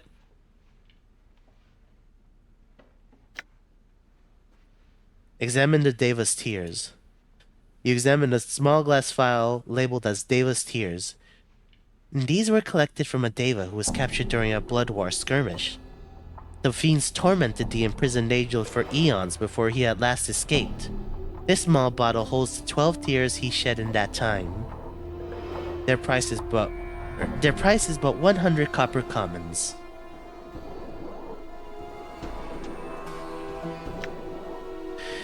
Examine the Elixir of Horrific Separation. You examine a bottle labeled as Elixir of Horrific Separation. Vrishchika presents it to you. This stuff was compounded by a scholar who'd found she possessed the darker half, a side of her which took control, at times, and bade her do awful things. The potion was to have split the darker half away from her, creating 2 separate beings.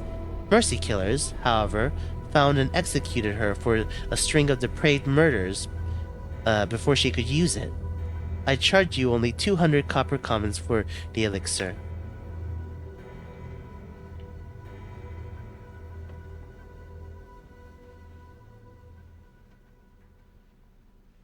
And what would those pennies be used for, I wonder? Yeah, like what was I gonna say?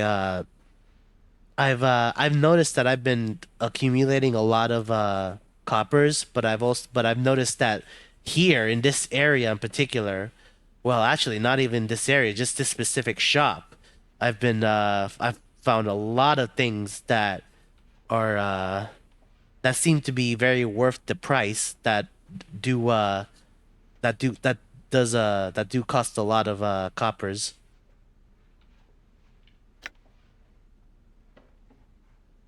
The back of the store. You look at the various shelves toward the back of Vrishchika's shop. Examine the stained lens.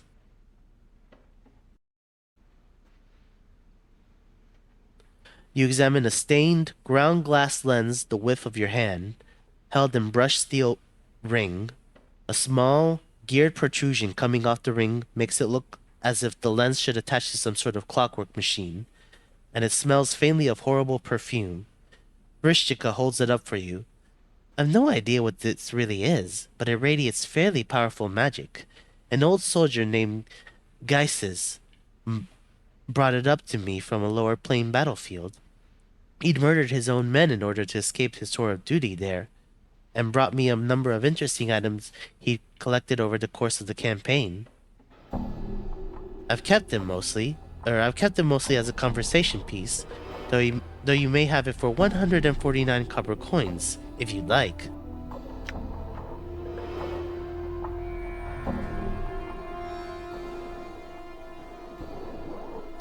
But yeah, I figured that all these things that I can buy, all these exotic items would have some sort of important use.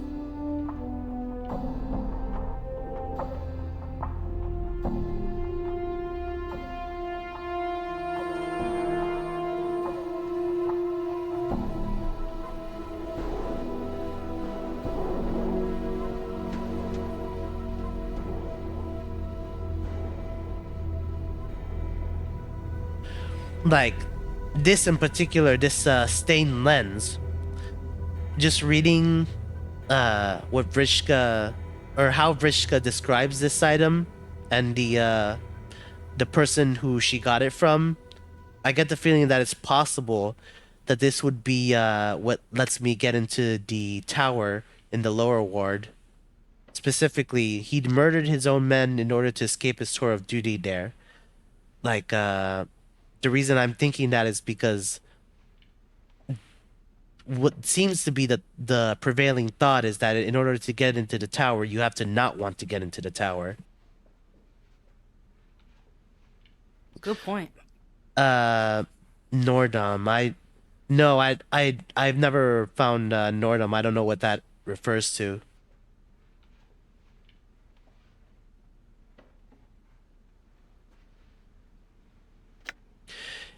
Examine Yevra's ring. You examine a ring in a small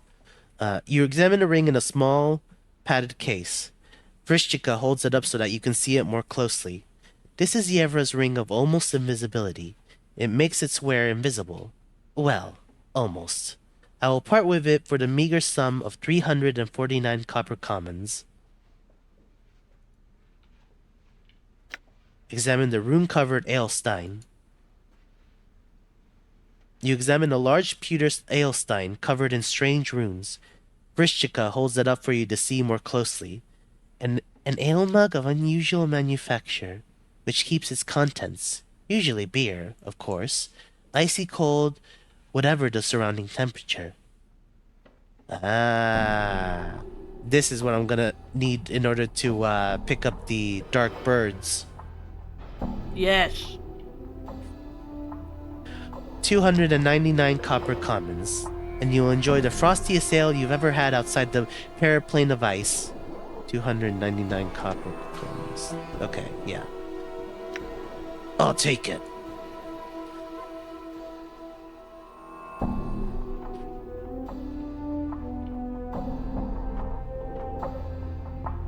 Examine the tattered ragdoll.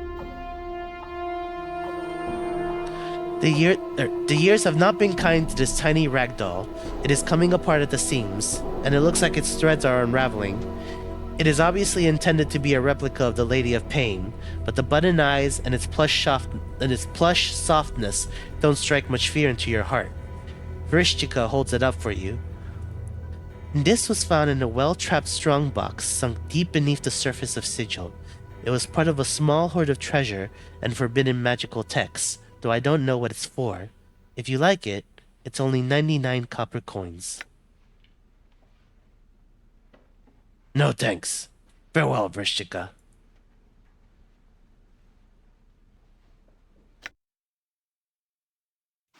Go and solve. Then know exactly what to use for this, or what to use this for as well.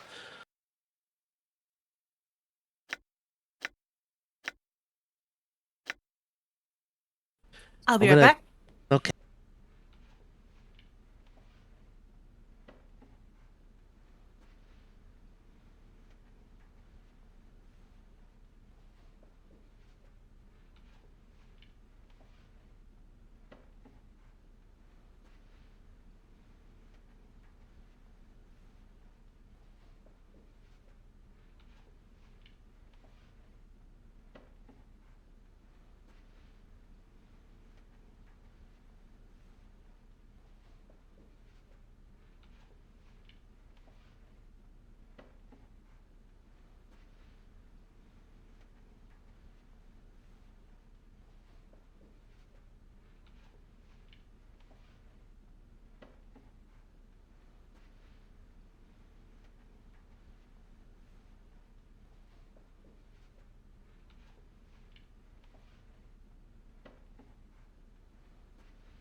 I'm just taking a quick look at the other things in the other exotic items to see how much they cost.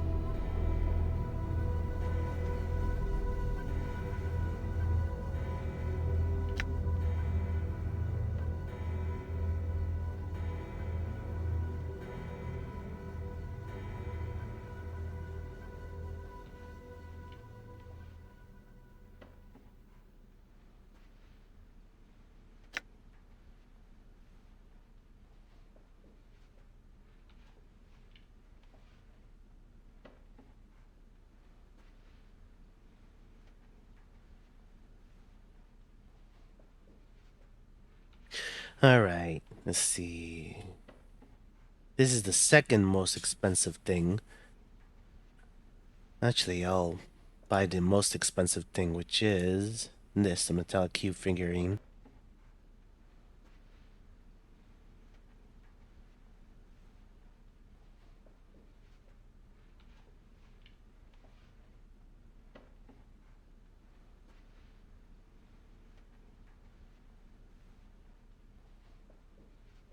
Oh, actually, before even that, I want to see if there's something that will let me break the spell on the mime just outside. The monster jug. No, that's probably not it. Front of the store. Probably not. Back of the store. Clean lens. 149 copper coins. Okay. No, it doesn't seem like it. Yeah.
Fiend's tongue.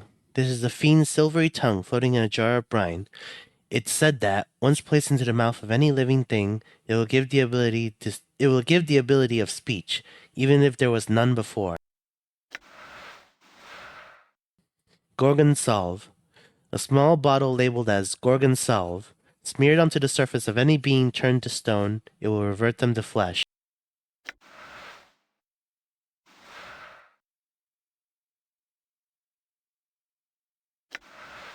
I won't read that one just yet. Frostdale Mug. This large, pewter ale stein is of unusual manufacture, its surface etched with strange runes. It keeps its content icy cold, whatever the surrounding temperature.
Sorry, everybody, just a moment.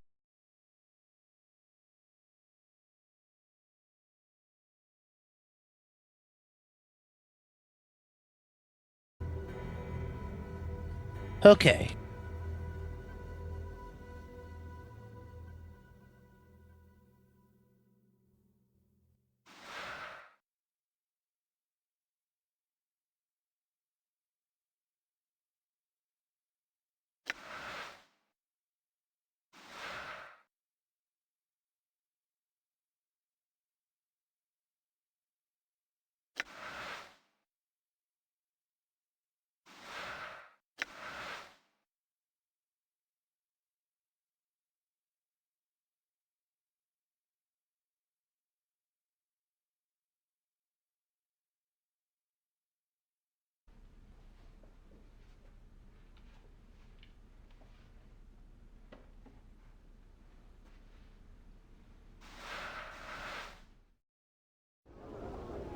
I'm gone.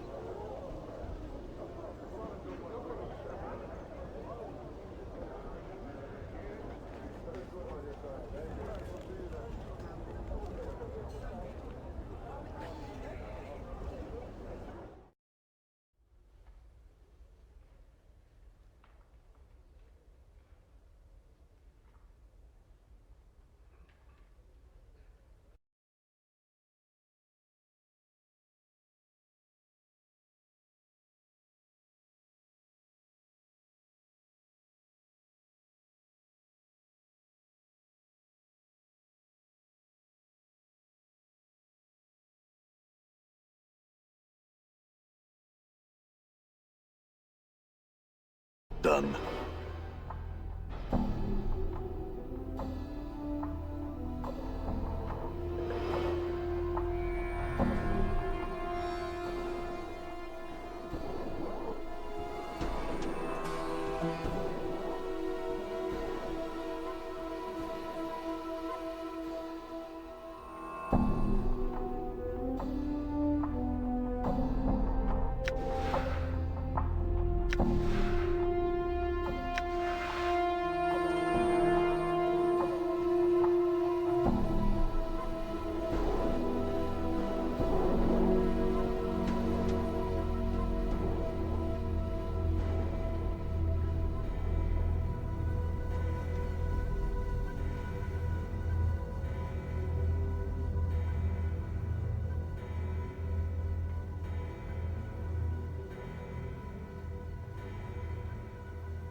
I will hear you. Aye, what? Balance What's the word, Chief? in all things. Done.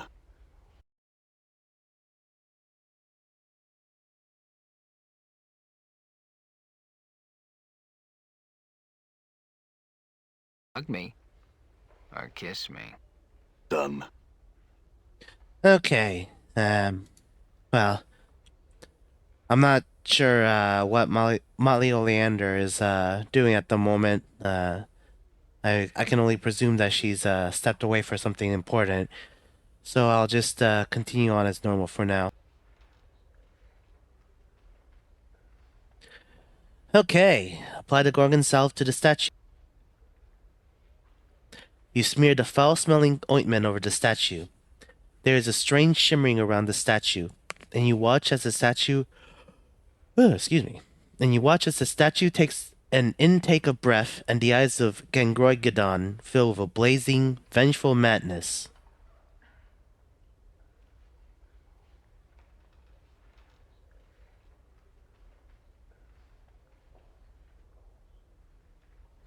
Greetings.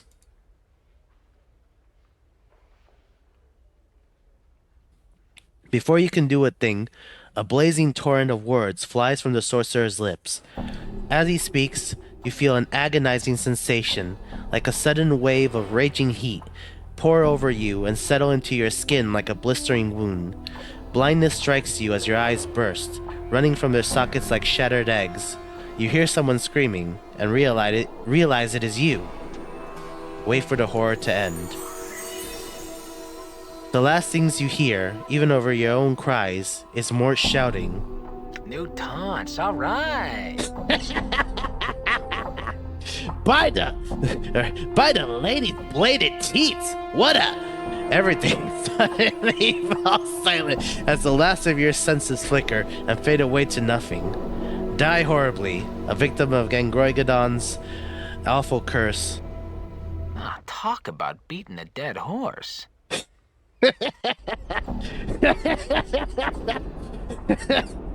Oh, that was funny. I'm gone.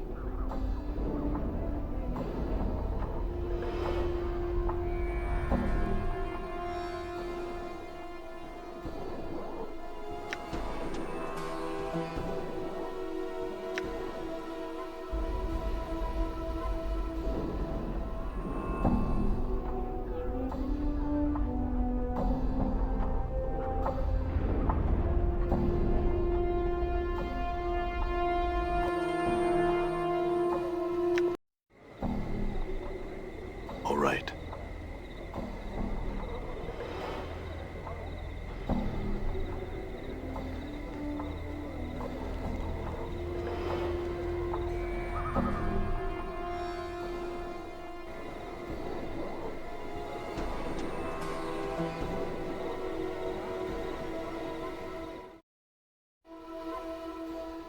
I'm gone.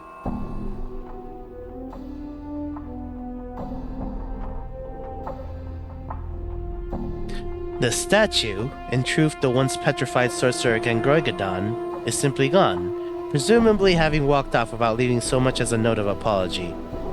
Leave.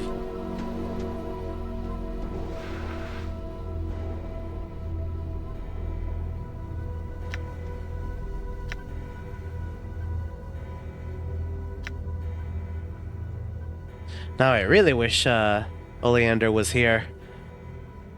But, thankfully there's the dialogue window, so I can just, read that to her when she comes back.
Oh, I see. You can actually talk to the steel box.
Okay. Catch one in your Frostdale mug. You dip the mug into the icy wind rising from the pedestal, catching a small shard with a slight clang. Peering into the mug, you can see that the dark bird is a razor-sharp sliver of black ice. Only the mug's magical properties prevent the shard from melting away to nothing. Leave.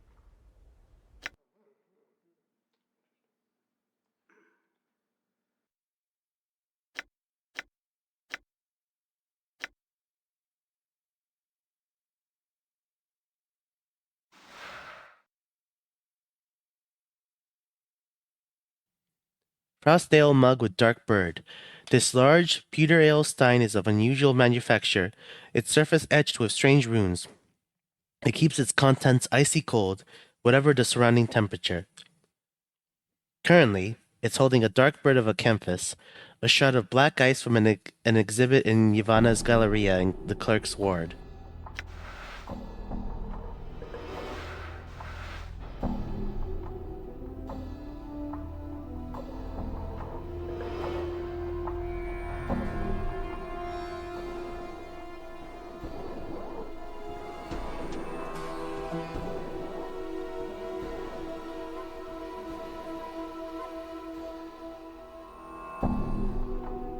I am back. So sorry about vacating like that, folks. That's okay. Welcome back. Thank you. I was given some life-changing information, so I needed to go and handle that very quickly. Thank you. So I tried to wait a little bit for you to come back, but I figured it would be good. It was better to try to continue on a little bit, but I actually encountered something that was hilarious. Fortunately, I still have it in the dialogue window, so I can still read it to you. Thank you so much. I really appreciate that. If you could, and I do apologize. It was big news. Let me just keep scrolling down here.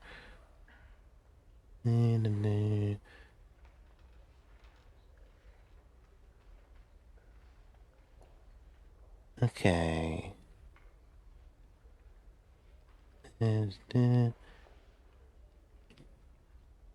Here we go. Okay, so I went back to the statue of Gangroigadon with my Gorgon salve. Applied the Gorgon salve to the statue. You smeared the foul-smelling ointment over the statue. There's a strange shimmering around the statue, and you watch as the statue takes an intake of breath, and the eyes of Gangroigadon fill with a blazing, vengeful madness. Nameless one. Greetings. Before you can do a thing, a blazing torrent of words flies from the sorcerer's lips. As he speaks, you feel an agonizing sensation, like a sudden wave of raging heat, pour over you and settle into your skin like a blistering wound. Blindness strikes you as your eyes burst, running from their sockets like shattered eggs. You hear someone screaming and realize it is you. Wait for the horror to end. The last things you hear, even over your own cries, is Mort shouting, "By the lady's bladed teeth, what a..." Everything suddenly falls silent as the last of your senses flicker and fade away to nothing. Die horribly, a victim of Gangrorgadon's awful curse. And that was the end of that. That is genuinely hilarious. My word. Yeah, He- I had a good laugh too. Ooh. Oh, that is phenomenal. What? That is. Oof. Please continue on. That is hysterical. Yeah. And then I went back to where the statue was. The statue, in truth, the once petrified sorcerer Gangrorgadon, is simply gone, presumably having walked off without leaving so much as a note of apology. Leave.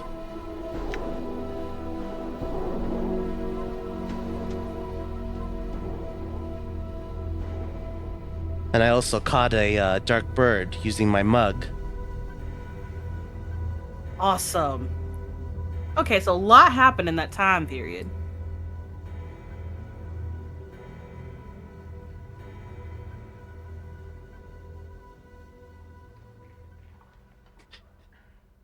Okay. The statue of the screaming man. Odd you should ask about that. Just after a terrible noise, some patrons came running to me about a mangled corpse on the floor. The harmonium came to remove the body from the premises, but could find no perpetrator. I told them that, in all likelihood, some madman had released Gangrorgadon and been slain by his curse. But the old sorcerer himself was nowhere to be found. I know nothing more.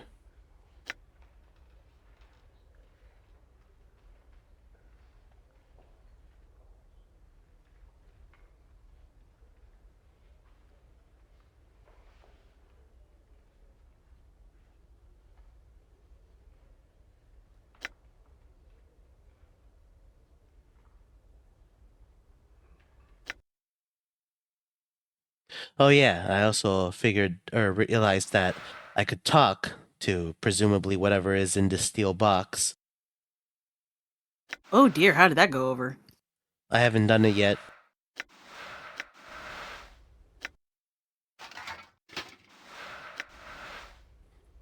Mertwin's head. This sturdy steel box has a thick leather handle on the top, but there's no apparent way to open the thing. It appears to be welded shut. There are a number of very narrow slits along one side, though you can't quite see into the box through them. A sickly sweet, rotting smell wafts out from the slits. As you examine the container more closely, it shifts slightly in your hands.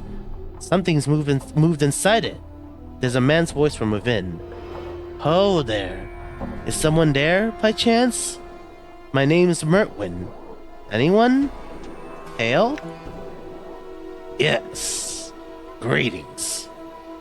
Thank the powers! Have you seen my body, perchance? It's hard to miss him. Stumbles about with a silly wooden hen on its shoulders. He must have worn his feet down to stubs looking for me by now. No, I don't think so. Oh dear. Well, that would have been a bit too much to hope for, eh? In any case, it's probably shambling about the Civic Fest Hall in the northeastern corner of the Clerk's Ward. Could I, by any chance, persuade you to take me there, good sir? Yes, I'll do that for you. Updated my journal. How splendid! I thank you kindly then, sir. If you don't mind now, we'll hold off speaking any further until I'm with my body again. All right. Farewell.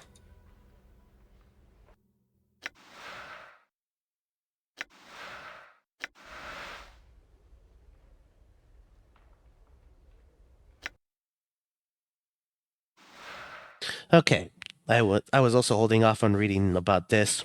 Modron Cube. This small metal toy is a replica of a cube-like mechanical creature with huge eyes on one of its faces.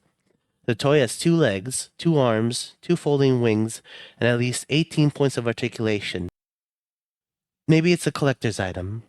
The intricacy of this toy is incredible. Its joints are composed of tiny gears, cogs, pulleys, and swivel joints, and there are even tiny springs on the legs that help support the feet. There is a little switch on the back that moves the eyes back and forth, and the wings are made of some tissue-like metal that folds up neatly when the wings are flush with the body. Despite the toy's awkward shape, it rests easily on any surface, no matter how uneven.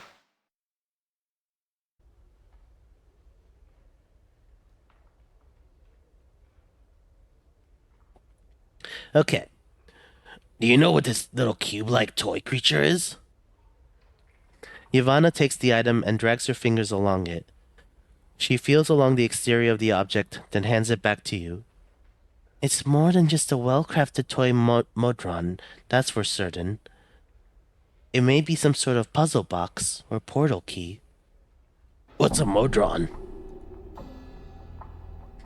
Modrons are a race of lawful, orderly beings.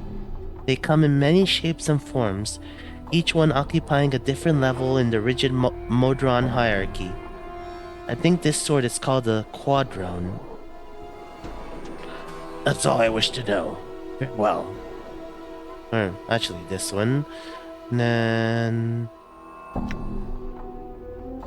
yeah.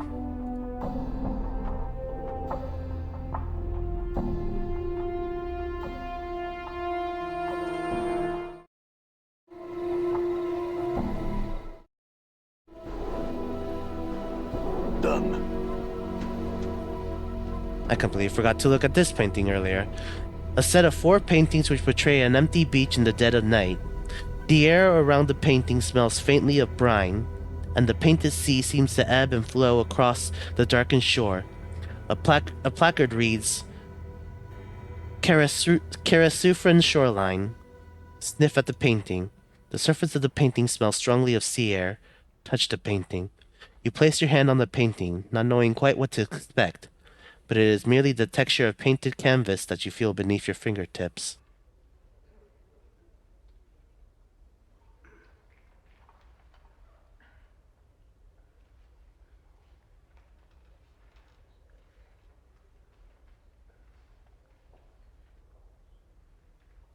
Karasufran Shoreline. Karasufra is a layer of the Beastlands, which is perpetually shrouded in night, filled with all manner of animals that stalk their prey in the darkness. A painter who had fallen in love with a cat lord and followed her to her homeland gave the paintings to me. Never did he reveal to me the secrets of their construction.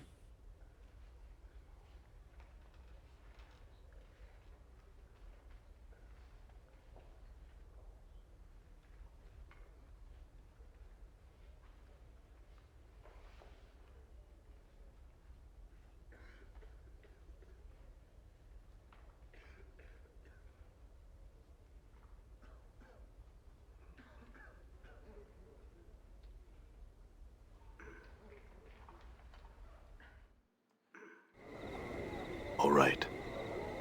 Okay, let's see how much money I have now. Okay, just under 600. And the items... ah, that's right. I can try using that.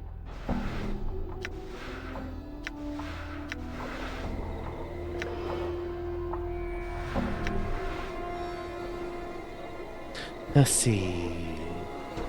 Manipulate the toy and look for some sort of effect. You bend, twist, and rotate the toy's various points of articulation, noting that the limbs often suddenly revert to their original position.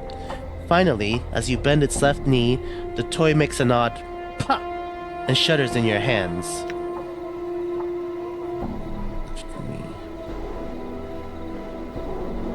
Rotate the left arm. The toy's limbs suddenly revert to their original positions with a soft click. Rotate the right arm.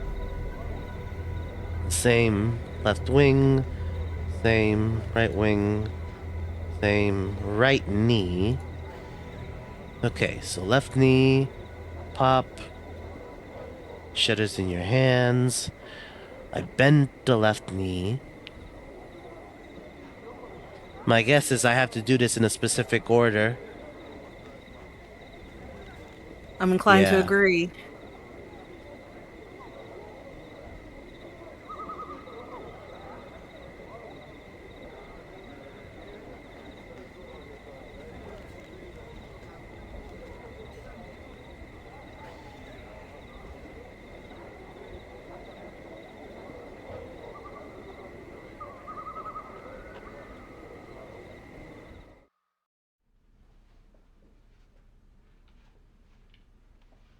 Get not initiate I'm gone. dialogue. Try this again. There we go.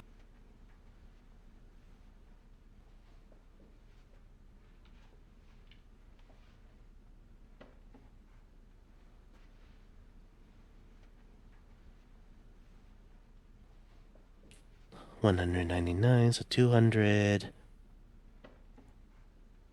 That's 200. 1,000. 100.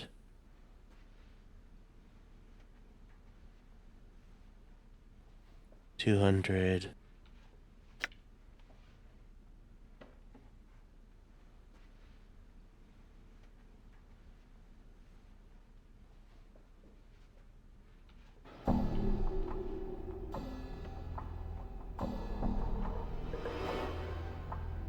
$150. Yeah, I'll take it.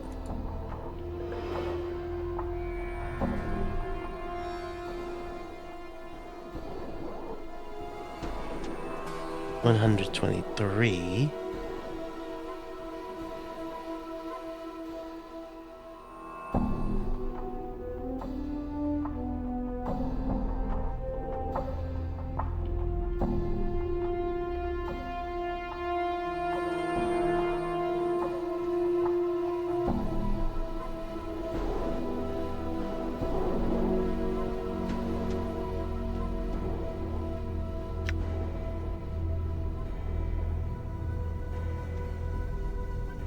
$100.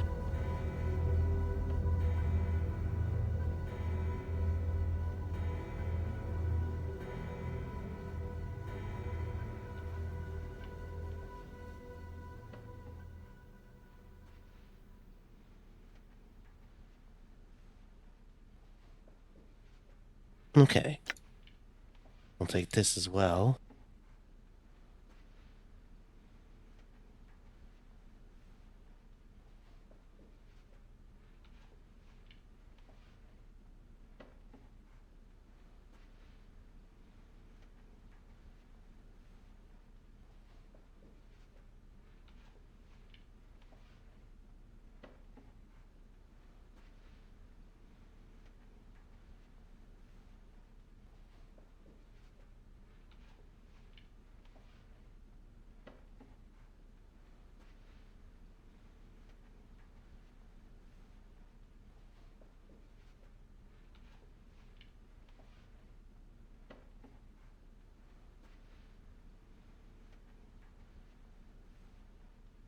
Oh, this is 350, not 150.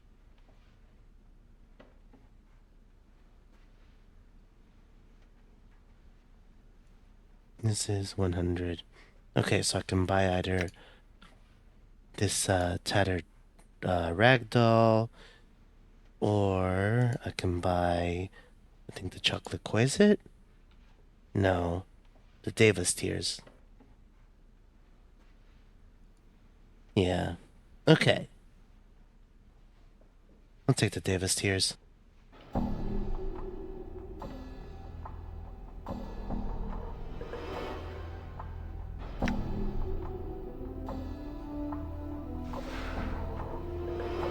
Stained lens. This scope looks like someone spilled beer on it, and it smells faintly of some horrible perfume. Monster jug. This is a heavy, plain-looking metallic jug with a hinged stopper. Despite its common appearance, you feel reluctant to touch the thing, as if it might bite you. You've been told there's some sort of monster trapped inside of it, but peering into the jug's mouth reveals nothing but inky blackness. Deva's Tears. This is a small glass vial labeled as Deva's Tears. They were collected from a Deva who was captured during a Blood War skirmish. The fiends tormented the imprisoned angel for eons before he at last escaped. This small bottle holds the 12 tears he shed in that time. Deva's tears are said to soothe the most savage anger, even that of a fiend's tongue. Okay, Elixir of Horrific Separation.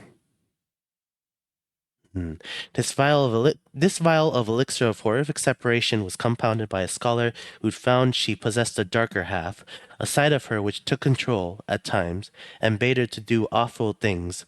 This potion was to have split the darker half away from her, creating two separate beings. Mercy killers, however, found and executed her for a string of depraved murders before she could use it. Unless the imbiber is actually more than one being existing within a single body, possessed by a fiend, for instance, the elixir will have no effect. That's where they gotta specify that.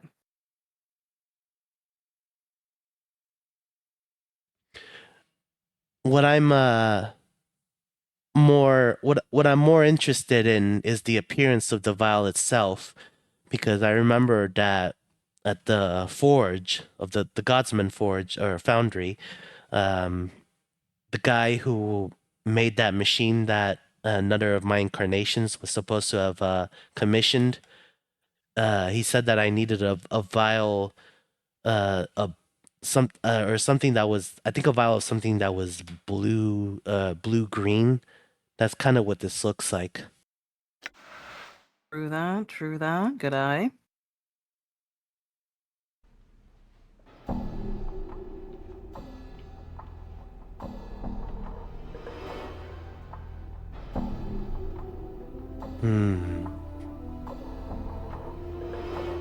Huh. Well, sorry to hear that, Nif.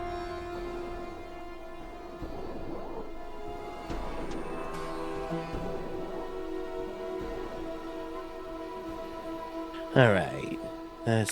Here we go. Gonna use this. And identify this. Okay. Mad Splinter. Poisons target, fragile, breakable.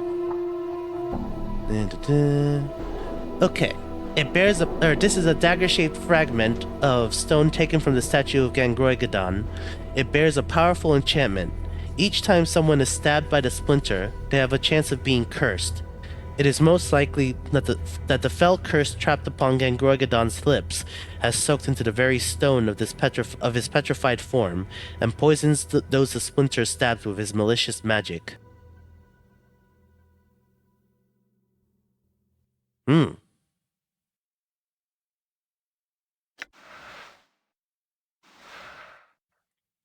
Beer goggles. Cursed.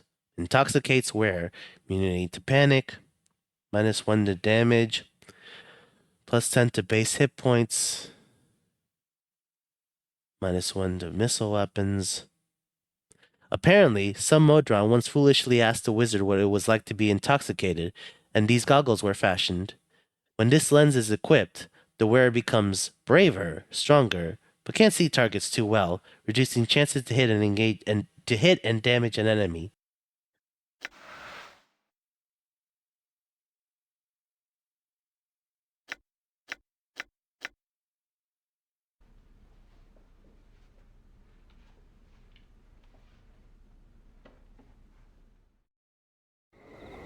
Done.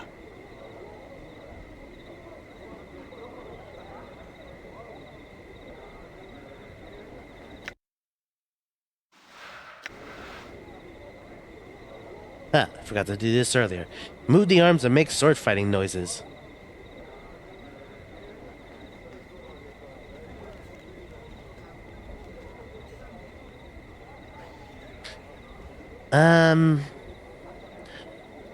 So, right now, I'm just, yeah. Like, the thing about me is I'm inquisitive by nature. I examine a lot of things. I look at things closely very often, so chances are I'll figure things out by myself anyway. The toy Translation: clicks. full gamer. Oh, sorry. The toy clicks and whirs as you move its clockwork joints. Within moments, the tiny cube has vanquished every imaginary opponent you have sent against it and settled back to its normal position.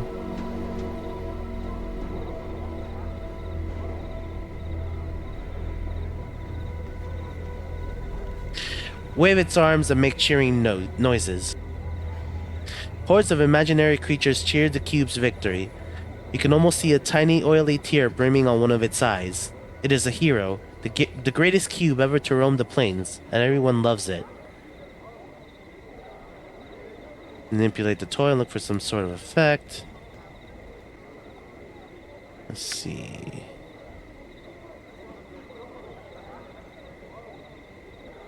Get away.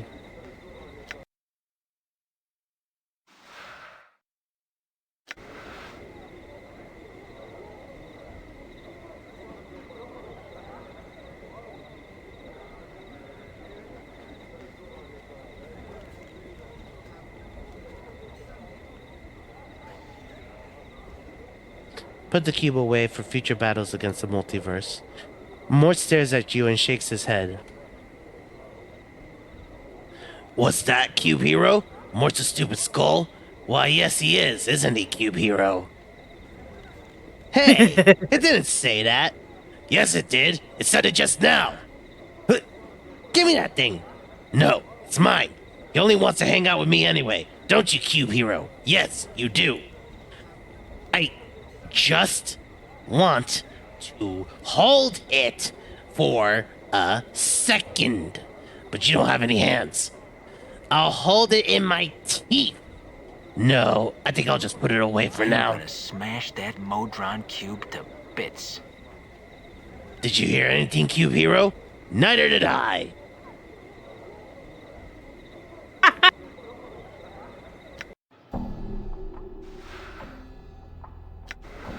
Swear this game is so unserious.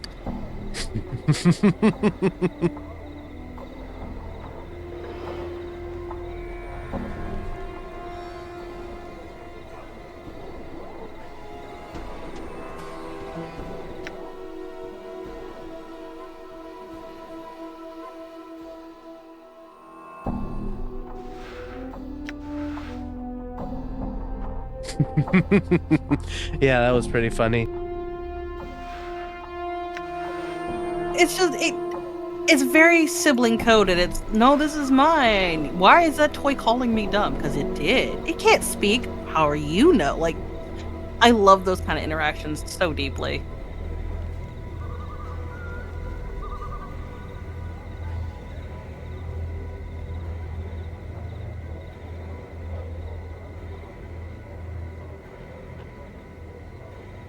Right now, I'm looking for the body that Mertwin's head belongs to. Mm.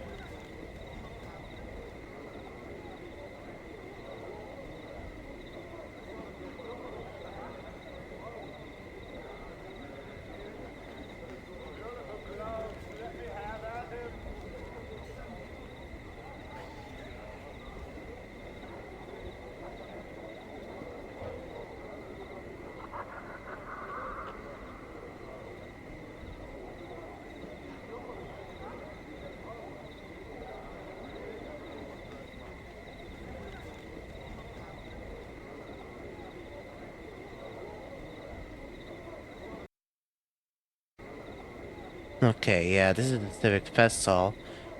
The body is... Mertwin's head said that the body was hanging around here somewhere.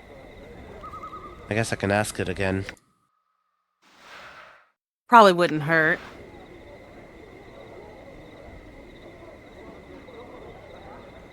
Mertwin's boxed head stirs as you lift the box. Are we there yet, good sir? I don't see my body. Or not, but I have some questions. I'm sure you do, sir. Coming across a severed, speaking head locked in an iron case. But it will have to wait. Very tiresome being separated from my body, you see. My humblest apologies. Alright then, farewell. Journal.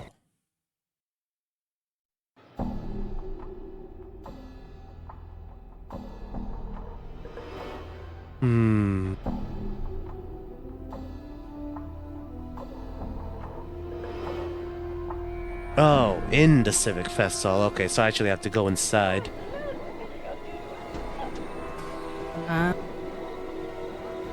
Okay, well... before I go in there, I do want to check in the foundry.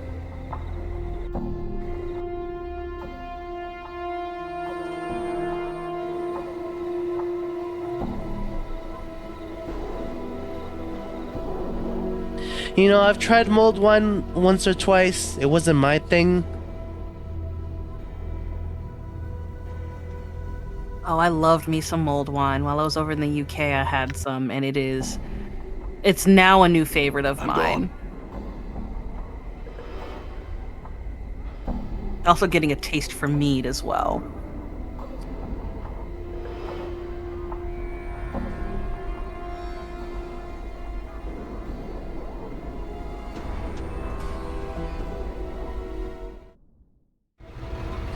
I would have to try it again, Alright. but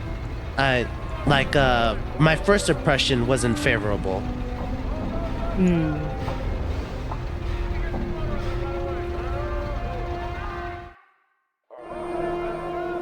Done.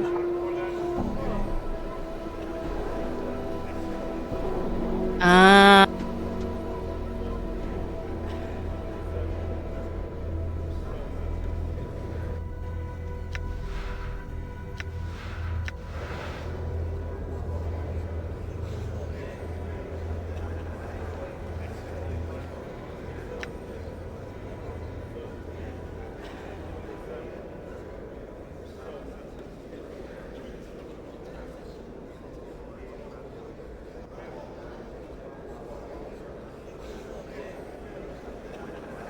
It seems that the what was I gonna say? That.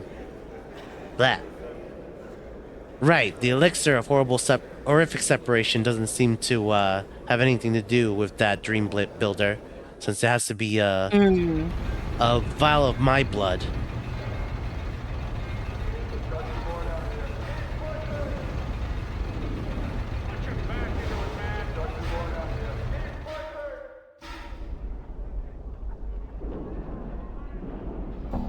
I'm gone.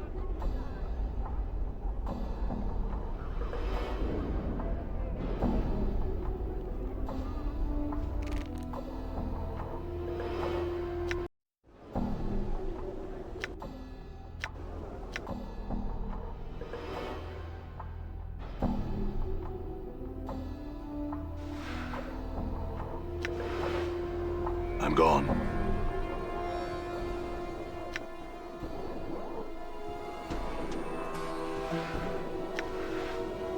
Okay. Upend a jug. Oh wait, hold on, let me save for it.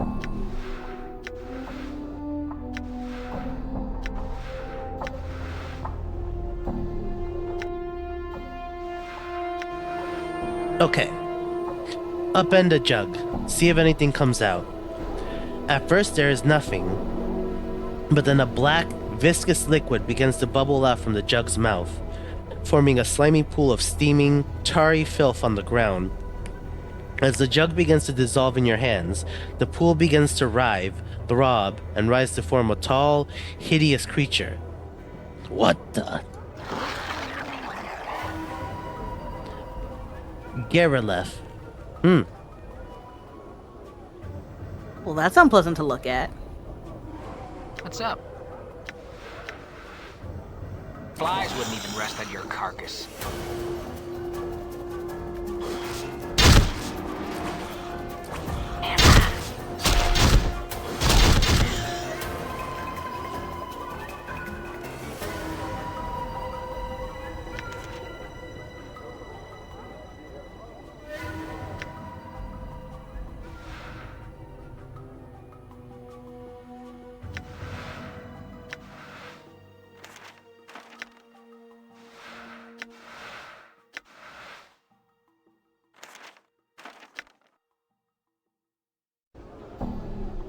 Done.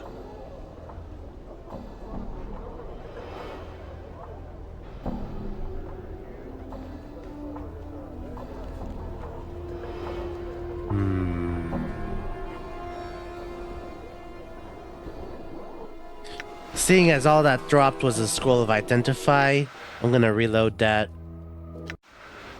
Just Sounds hold like a on to plan. that jug for now.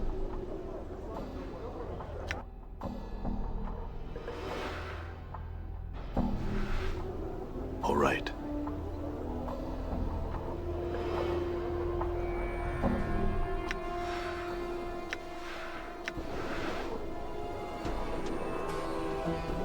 Jolmi's messenger. This slender young man approaches you wearing a somewhat worried expression.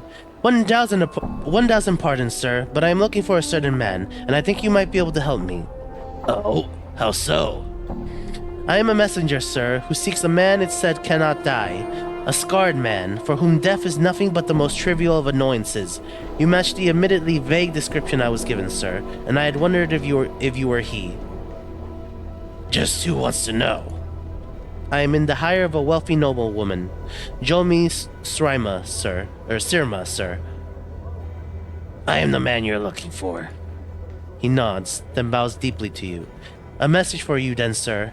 Mistress Jolmi of the House Sirma, a lady of high standing, has sent me.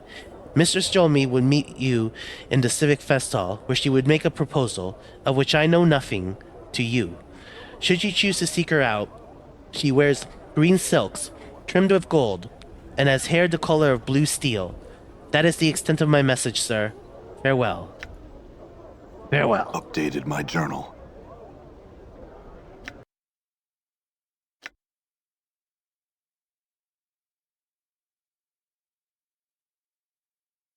Very polite individual.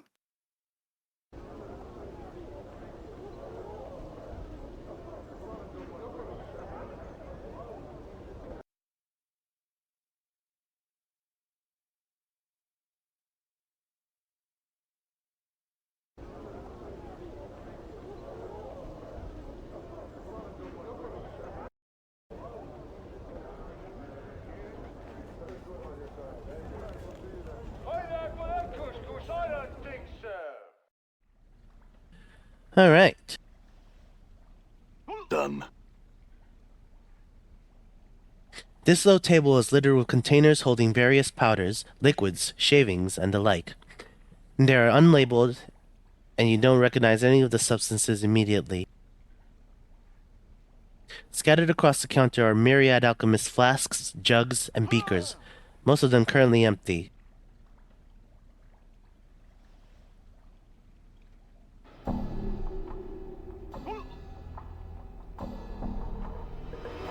Most are unlabeled.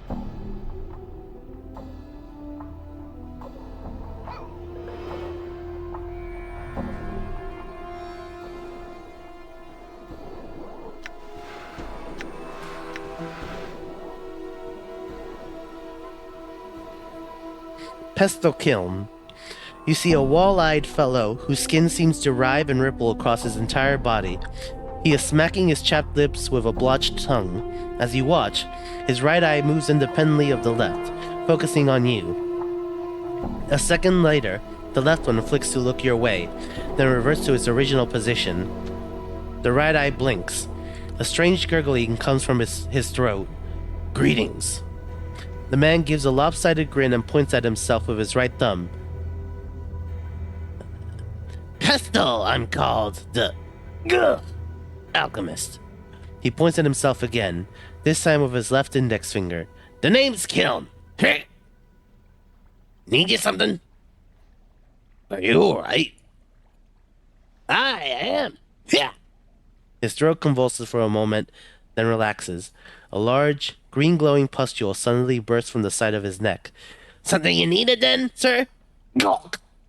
His throat clenches again, and a wave of quivering flesh swallows the blistering green pustule back beneath the skin of his throat. He coughs violently for a moment, then seems to relax. Ooh. May I ask what happened to you? The left eye rolls upward in exasperation. The right eye looks askance. Too much to drink. Too much of what, though? Potions, I drank. Too many potions. His mouth slides down beneath his chin. His left nostril forms another one. The most I ever drank, that's for certain. A polymorphin they were, and brewed in limbo. Anything I could do to help? The man's eyes turn inwards to look at each other, then back to you. Dunno. He shudders. The mouth below his chin moves up to envelop the one his nostril formed. This sort of thing happens quite often. We can't seem to help but sample the stock. If you find a way to help, the two of us would be grateful, sir. I had another question. Half of his mouth curls downward into a frown. He shakes his head. Work in the stockroom all day, I do. He shudders violently. Suddenly, a third eye pops open over the bridge of his nose. The left one shifts sideways as the new eye takes its place. I speak only of the store, sir. That said, the skin of his face seems to eat the new eye, and the left one returns to its old location. The old engineer in the foundry tells me I need to get a sample of my blood and skin for his machine to work. I need you to do that for me. A scraping? Very... well. His right hand takes up a razor blade. His left, a wide-mouthed bottle. He removes a small section of skin from your forearm, placing it into the bottle along with a small quantity of your blood. He then places some gauze over your wound and hands you the bottle. You need anything? More, sir? Yes. I wanted to purchase something.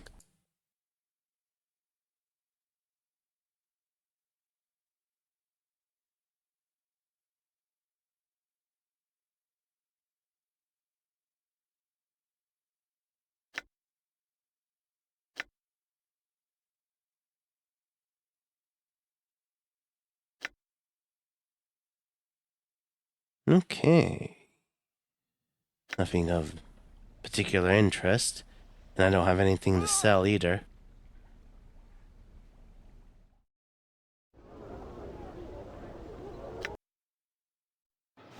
Dream Vial.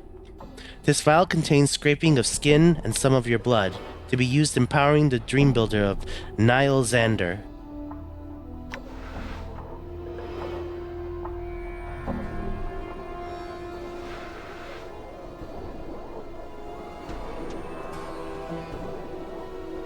Done.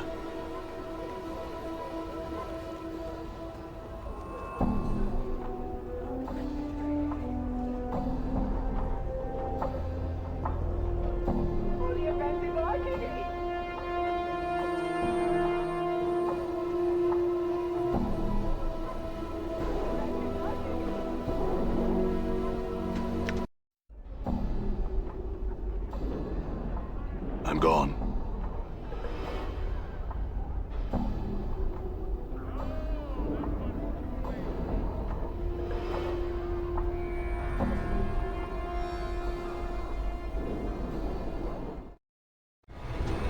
There's nothing wrong with not liking honey, Sunnif. It's not everybody's cup of tea.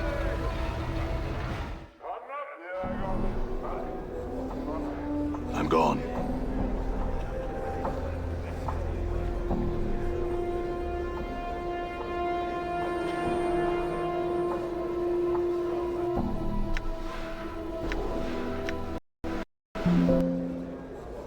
Oh, game crashed. Oh no. That's fine. I'll have the autosave anyway. I love how the little plans work out.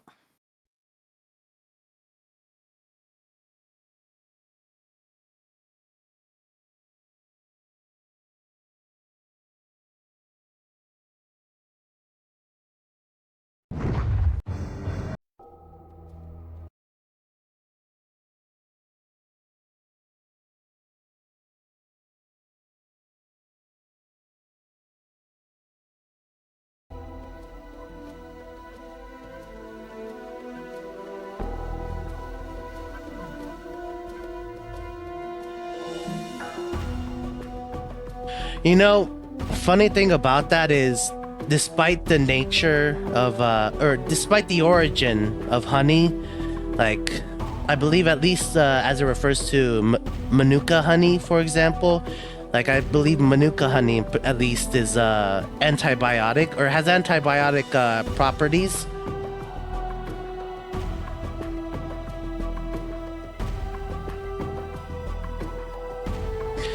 Manuka honey, like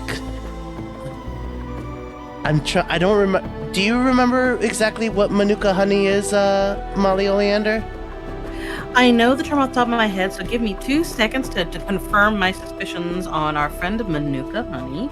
Manuka honey is it is particular to New Zealand, and parts of Australia. It's from bees pollinating something called the Manuka bush. So Manuka honey is from the Manuka bush. Really, really good. And honey in general is really good. For instance, I Alright. have terrible, terrible, terrible allergies. Honey helps out a lot, especially local honey. Oh, I get it. Listen, our vegan ruler here. We respect also. That means you have fantastic, fantastic recipes. Vegan food slaps so hard. No, but there's Manuka honey. There's a lot of different basically insects have a lot of really, really cool stuff they can produce that is indeed edible if you're able to do it, and other things that make you go, huh, I don't like this. Yeah, like honey does have a lot of medicinal properties. The one I always tell people, like, if you're willing to eat anything, if you could eat an isopod, all right, cool. Because a lot of people do not realize that isopods are edible. What is an isopod again? Essentially, they're a giant crustacean. Oh, they're just a giant insect under the sea. They're big, hard-shelled, and they are, to most people, really gross to look at if you look them up.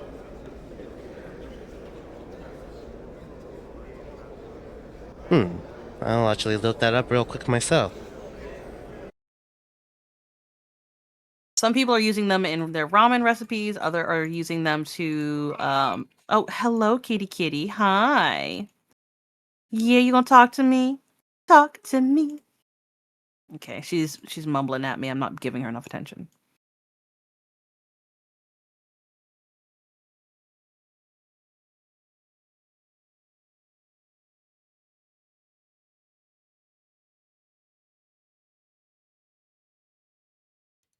Honestly, just looking at a picture of one on Wikipedia, it just looks like a shrimp to me. Like it doesn't look particularly repulsive. Some people they are when you see them next to a human hand, they for some reason that seems to trigger something in the brain. They're completely edible. I think it's the number of legs and that they're hard shelled. And when you turn them over to reveal the soft belly, a lot of people are like, "Oh no!" Something about crustaceans tends to set a lot of people off, which is Yeah. perfectly valid and perfectly fine. Because you know what? Like for instance, I love fish and shrimp. There are some people who are not a big fan of that, especially like crawfish. Ooh, some crawfish.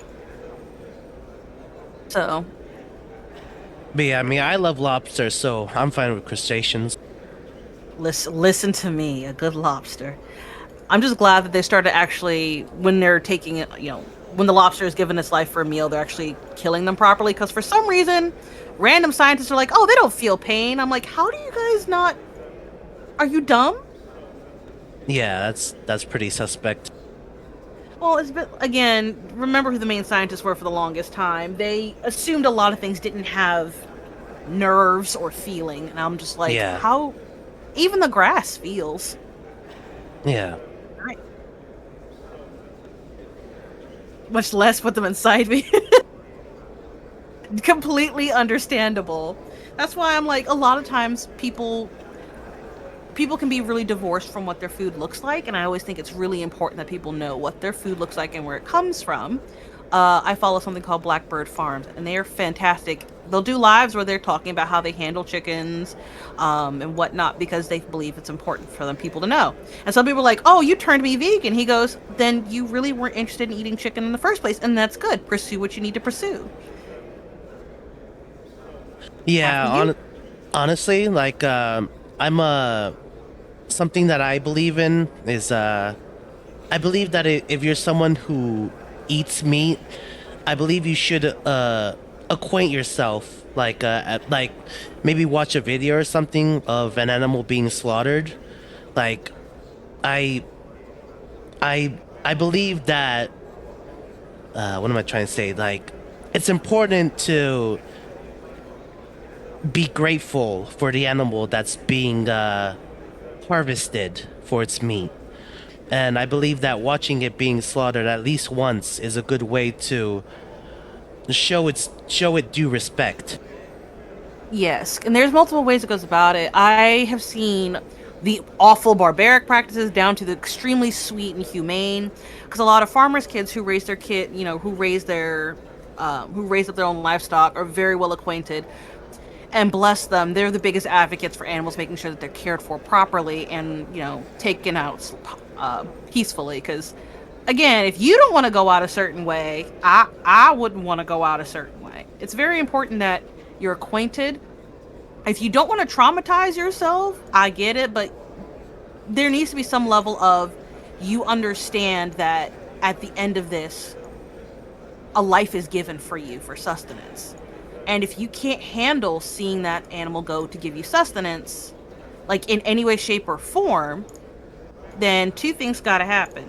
Become an advocate for them to be properly and humanely dealt with and given a happy, good life, and support farmers who do. You can have your friends go and purchase from, people who do a great job with it. You can invest in more farm education. There's a lot that can happen, even if you don't. Yeah, in my experience, people who are generally most sympathetic to vegans are the actual animal farmers. Yes, they grow, because they grow with them. And yeah, whoever those people were, may a fish jump up and slap them one good time, because that is crazy. Fish can't feel. They have the biggest personalities in the world. I'll tell you, they can be annoyed, hysterical.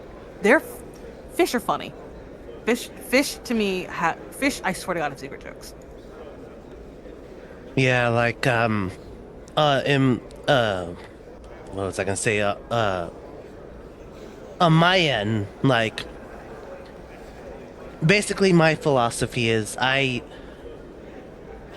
its face, I have no qualms with the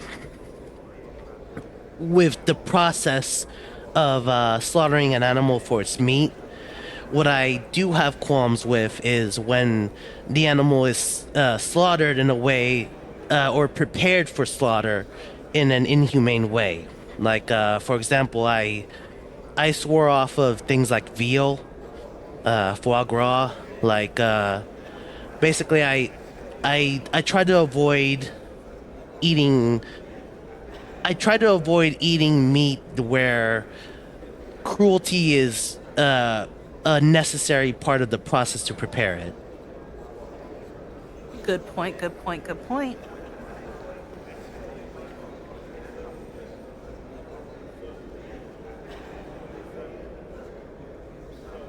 Benefit from with his nervous system, make him feel pain. Yep. Yeah, no, absolutely. When you cut grass, the grass has a distress scent, for instance. When you cut it, it releases a particular scent to say, "Stay away from me! How dare thee! Go away!" It can't do much except sit there.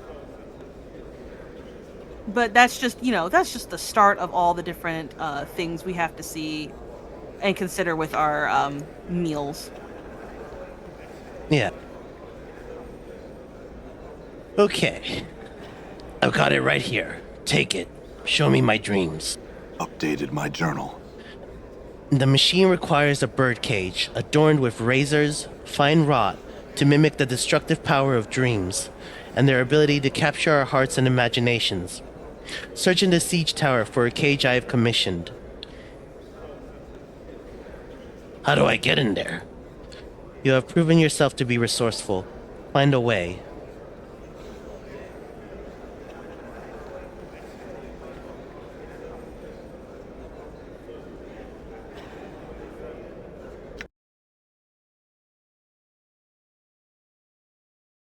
Oh no, we never took you like that in any way, shape, or form. You're just expressing your experiences and things, Sunif. Don't worry.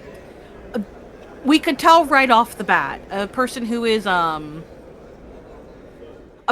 radically on one side would not be. It would be on all caps most of the time, and yeah, no, you're good. You have no reason to worry. Done.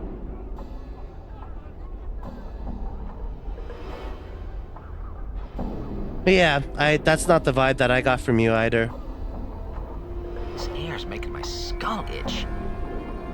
I have been around a number of people in my 31 years, and let me tell you, if if you were like that, your hand would have been revealed much, much, much sooner.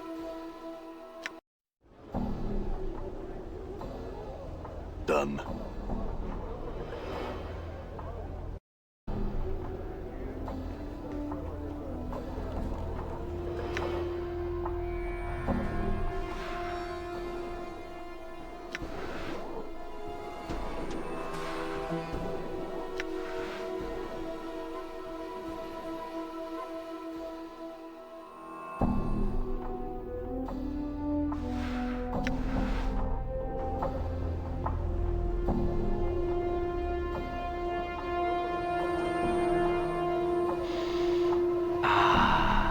The sweet smell of sensates and governors.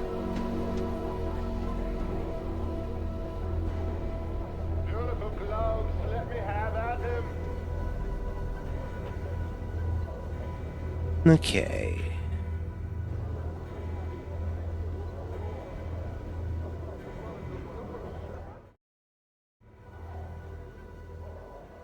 Yeah, like, what was I gonna say? Like, the thing about diet is that, like, different people just have different dietary needs.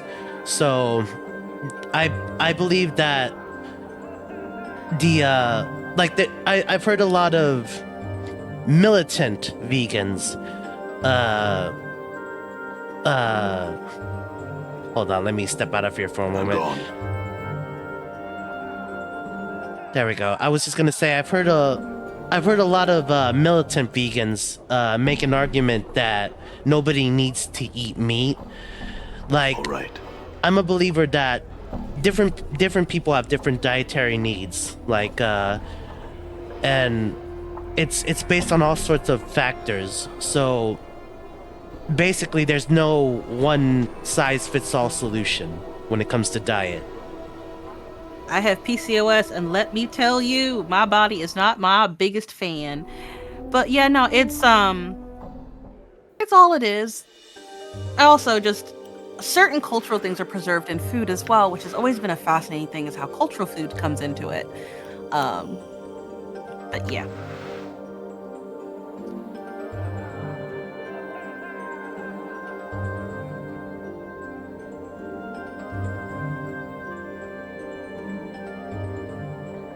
I'm gone.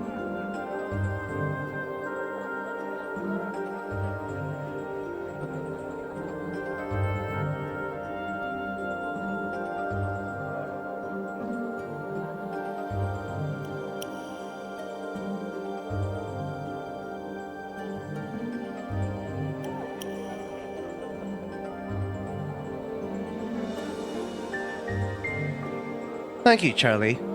Yeah, this has been a nice conversation. I've enjoyed this.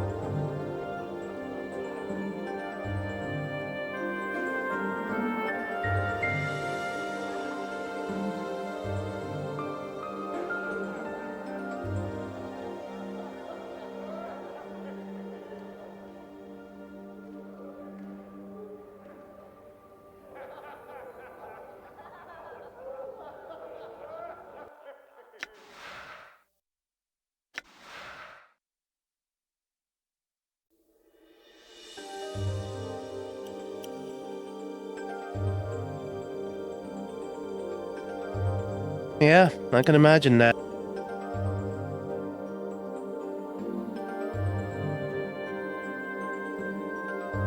So, I guess were you a lettersmith? Or, maybe... Well, I guess you can tell me yourself what kind of, craft you did.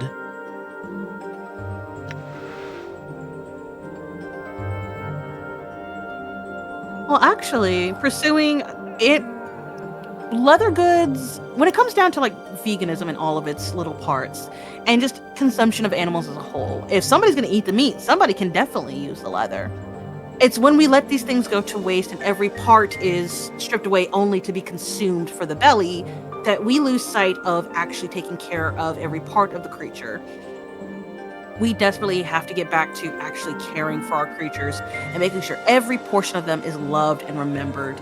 Because I'm so tired of the fast fashion and fake leather. I hate pleather with a passion.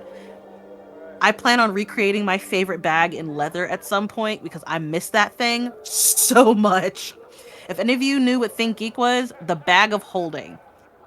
That thing, the black leather, the pleather one and the red one, oh, that.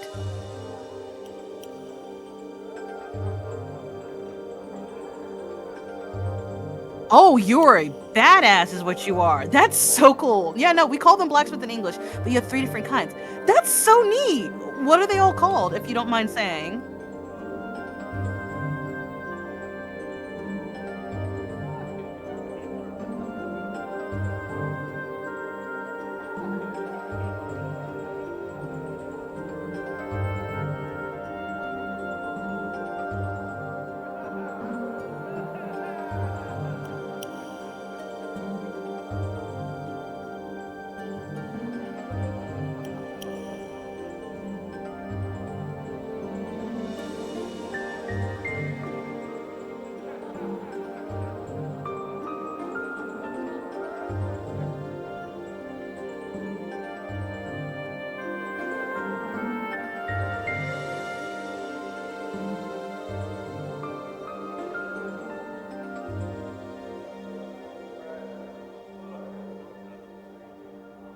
Raffle patron. The man's brow is deeply furrowed in concentration. As you approach, he looks at you and nods curtly. Yes? I had some questions. He looks slightly annoyed, but says nothing. You seem troubled.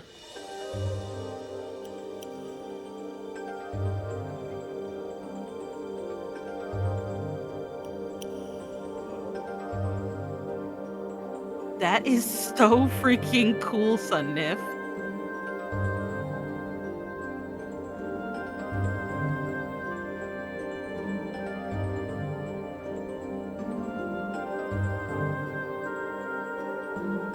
Ah.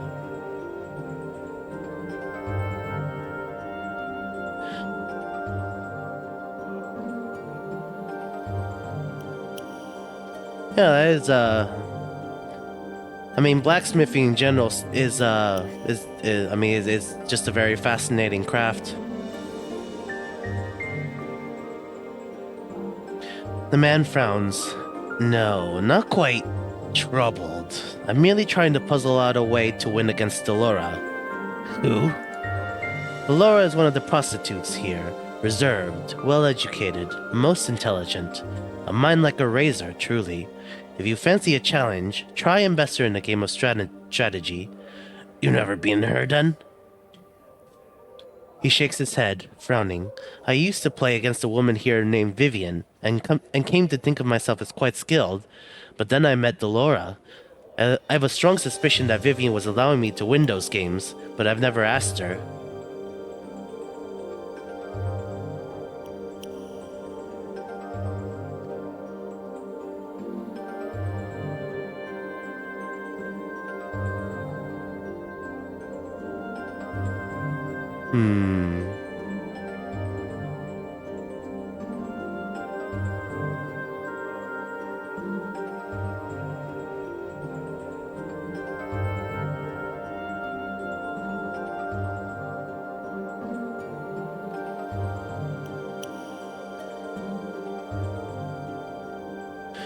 I guess then, what is it called?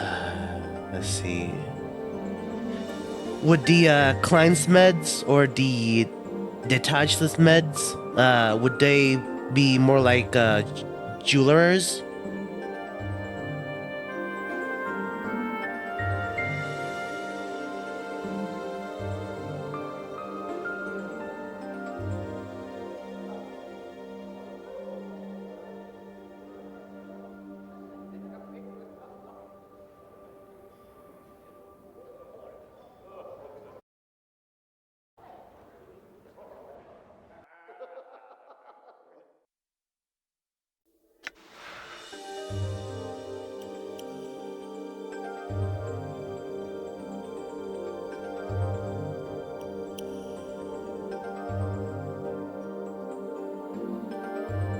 Yeah. I wasn't aware about that about crude iron and why the trade is called blacksmithing. Yes, that's really interesting to know. Thank you. That is really, really cool. I mean, I consider blacksmith engineers of their own kind, because I'm sorry, you're literally turning molten metal into what? Like, it's so cool.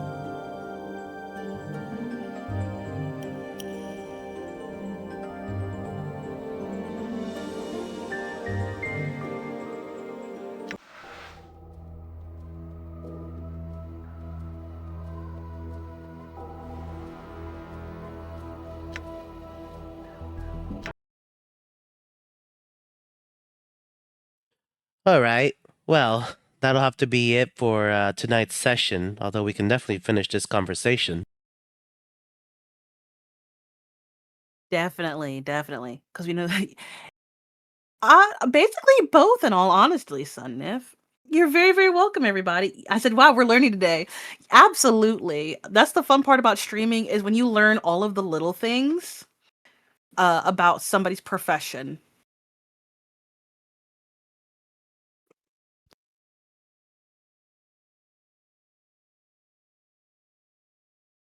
All right. Well, yeah. I mean, I can only imagine metallurgy is very important in the trade of smithing.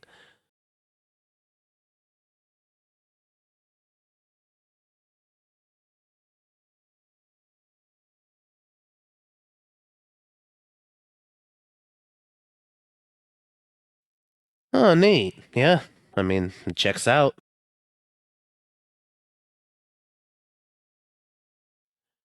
Yeah, that's fine, Charlie. We were getting ready to wrap up anyway. Thanks for stopping by. You have a good night.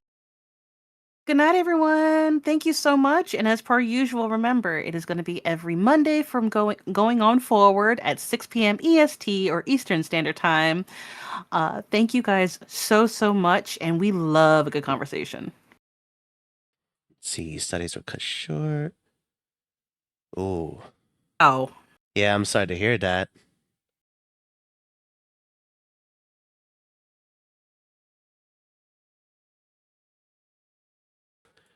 But yeah, like Oleander said, you heard our schedule, and if anything pertinent comes up, um, I'll probably make a post on my Twitter account, which you can find linked to my to this channel. Also a YouTube channel where I post the VODs here or from here. But yeah, once again, thank you everybody for coming. Regardless of your level of participation, we appreciate having you here. And once again, have a good night, and hopefully we'll see you all next week. Take care. take care.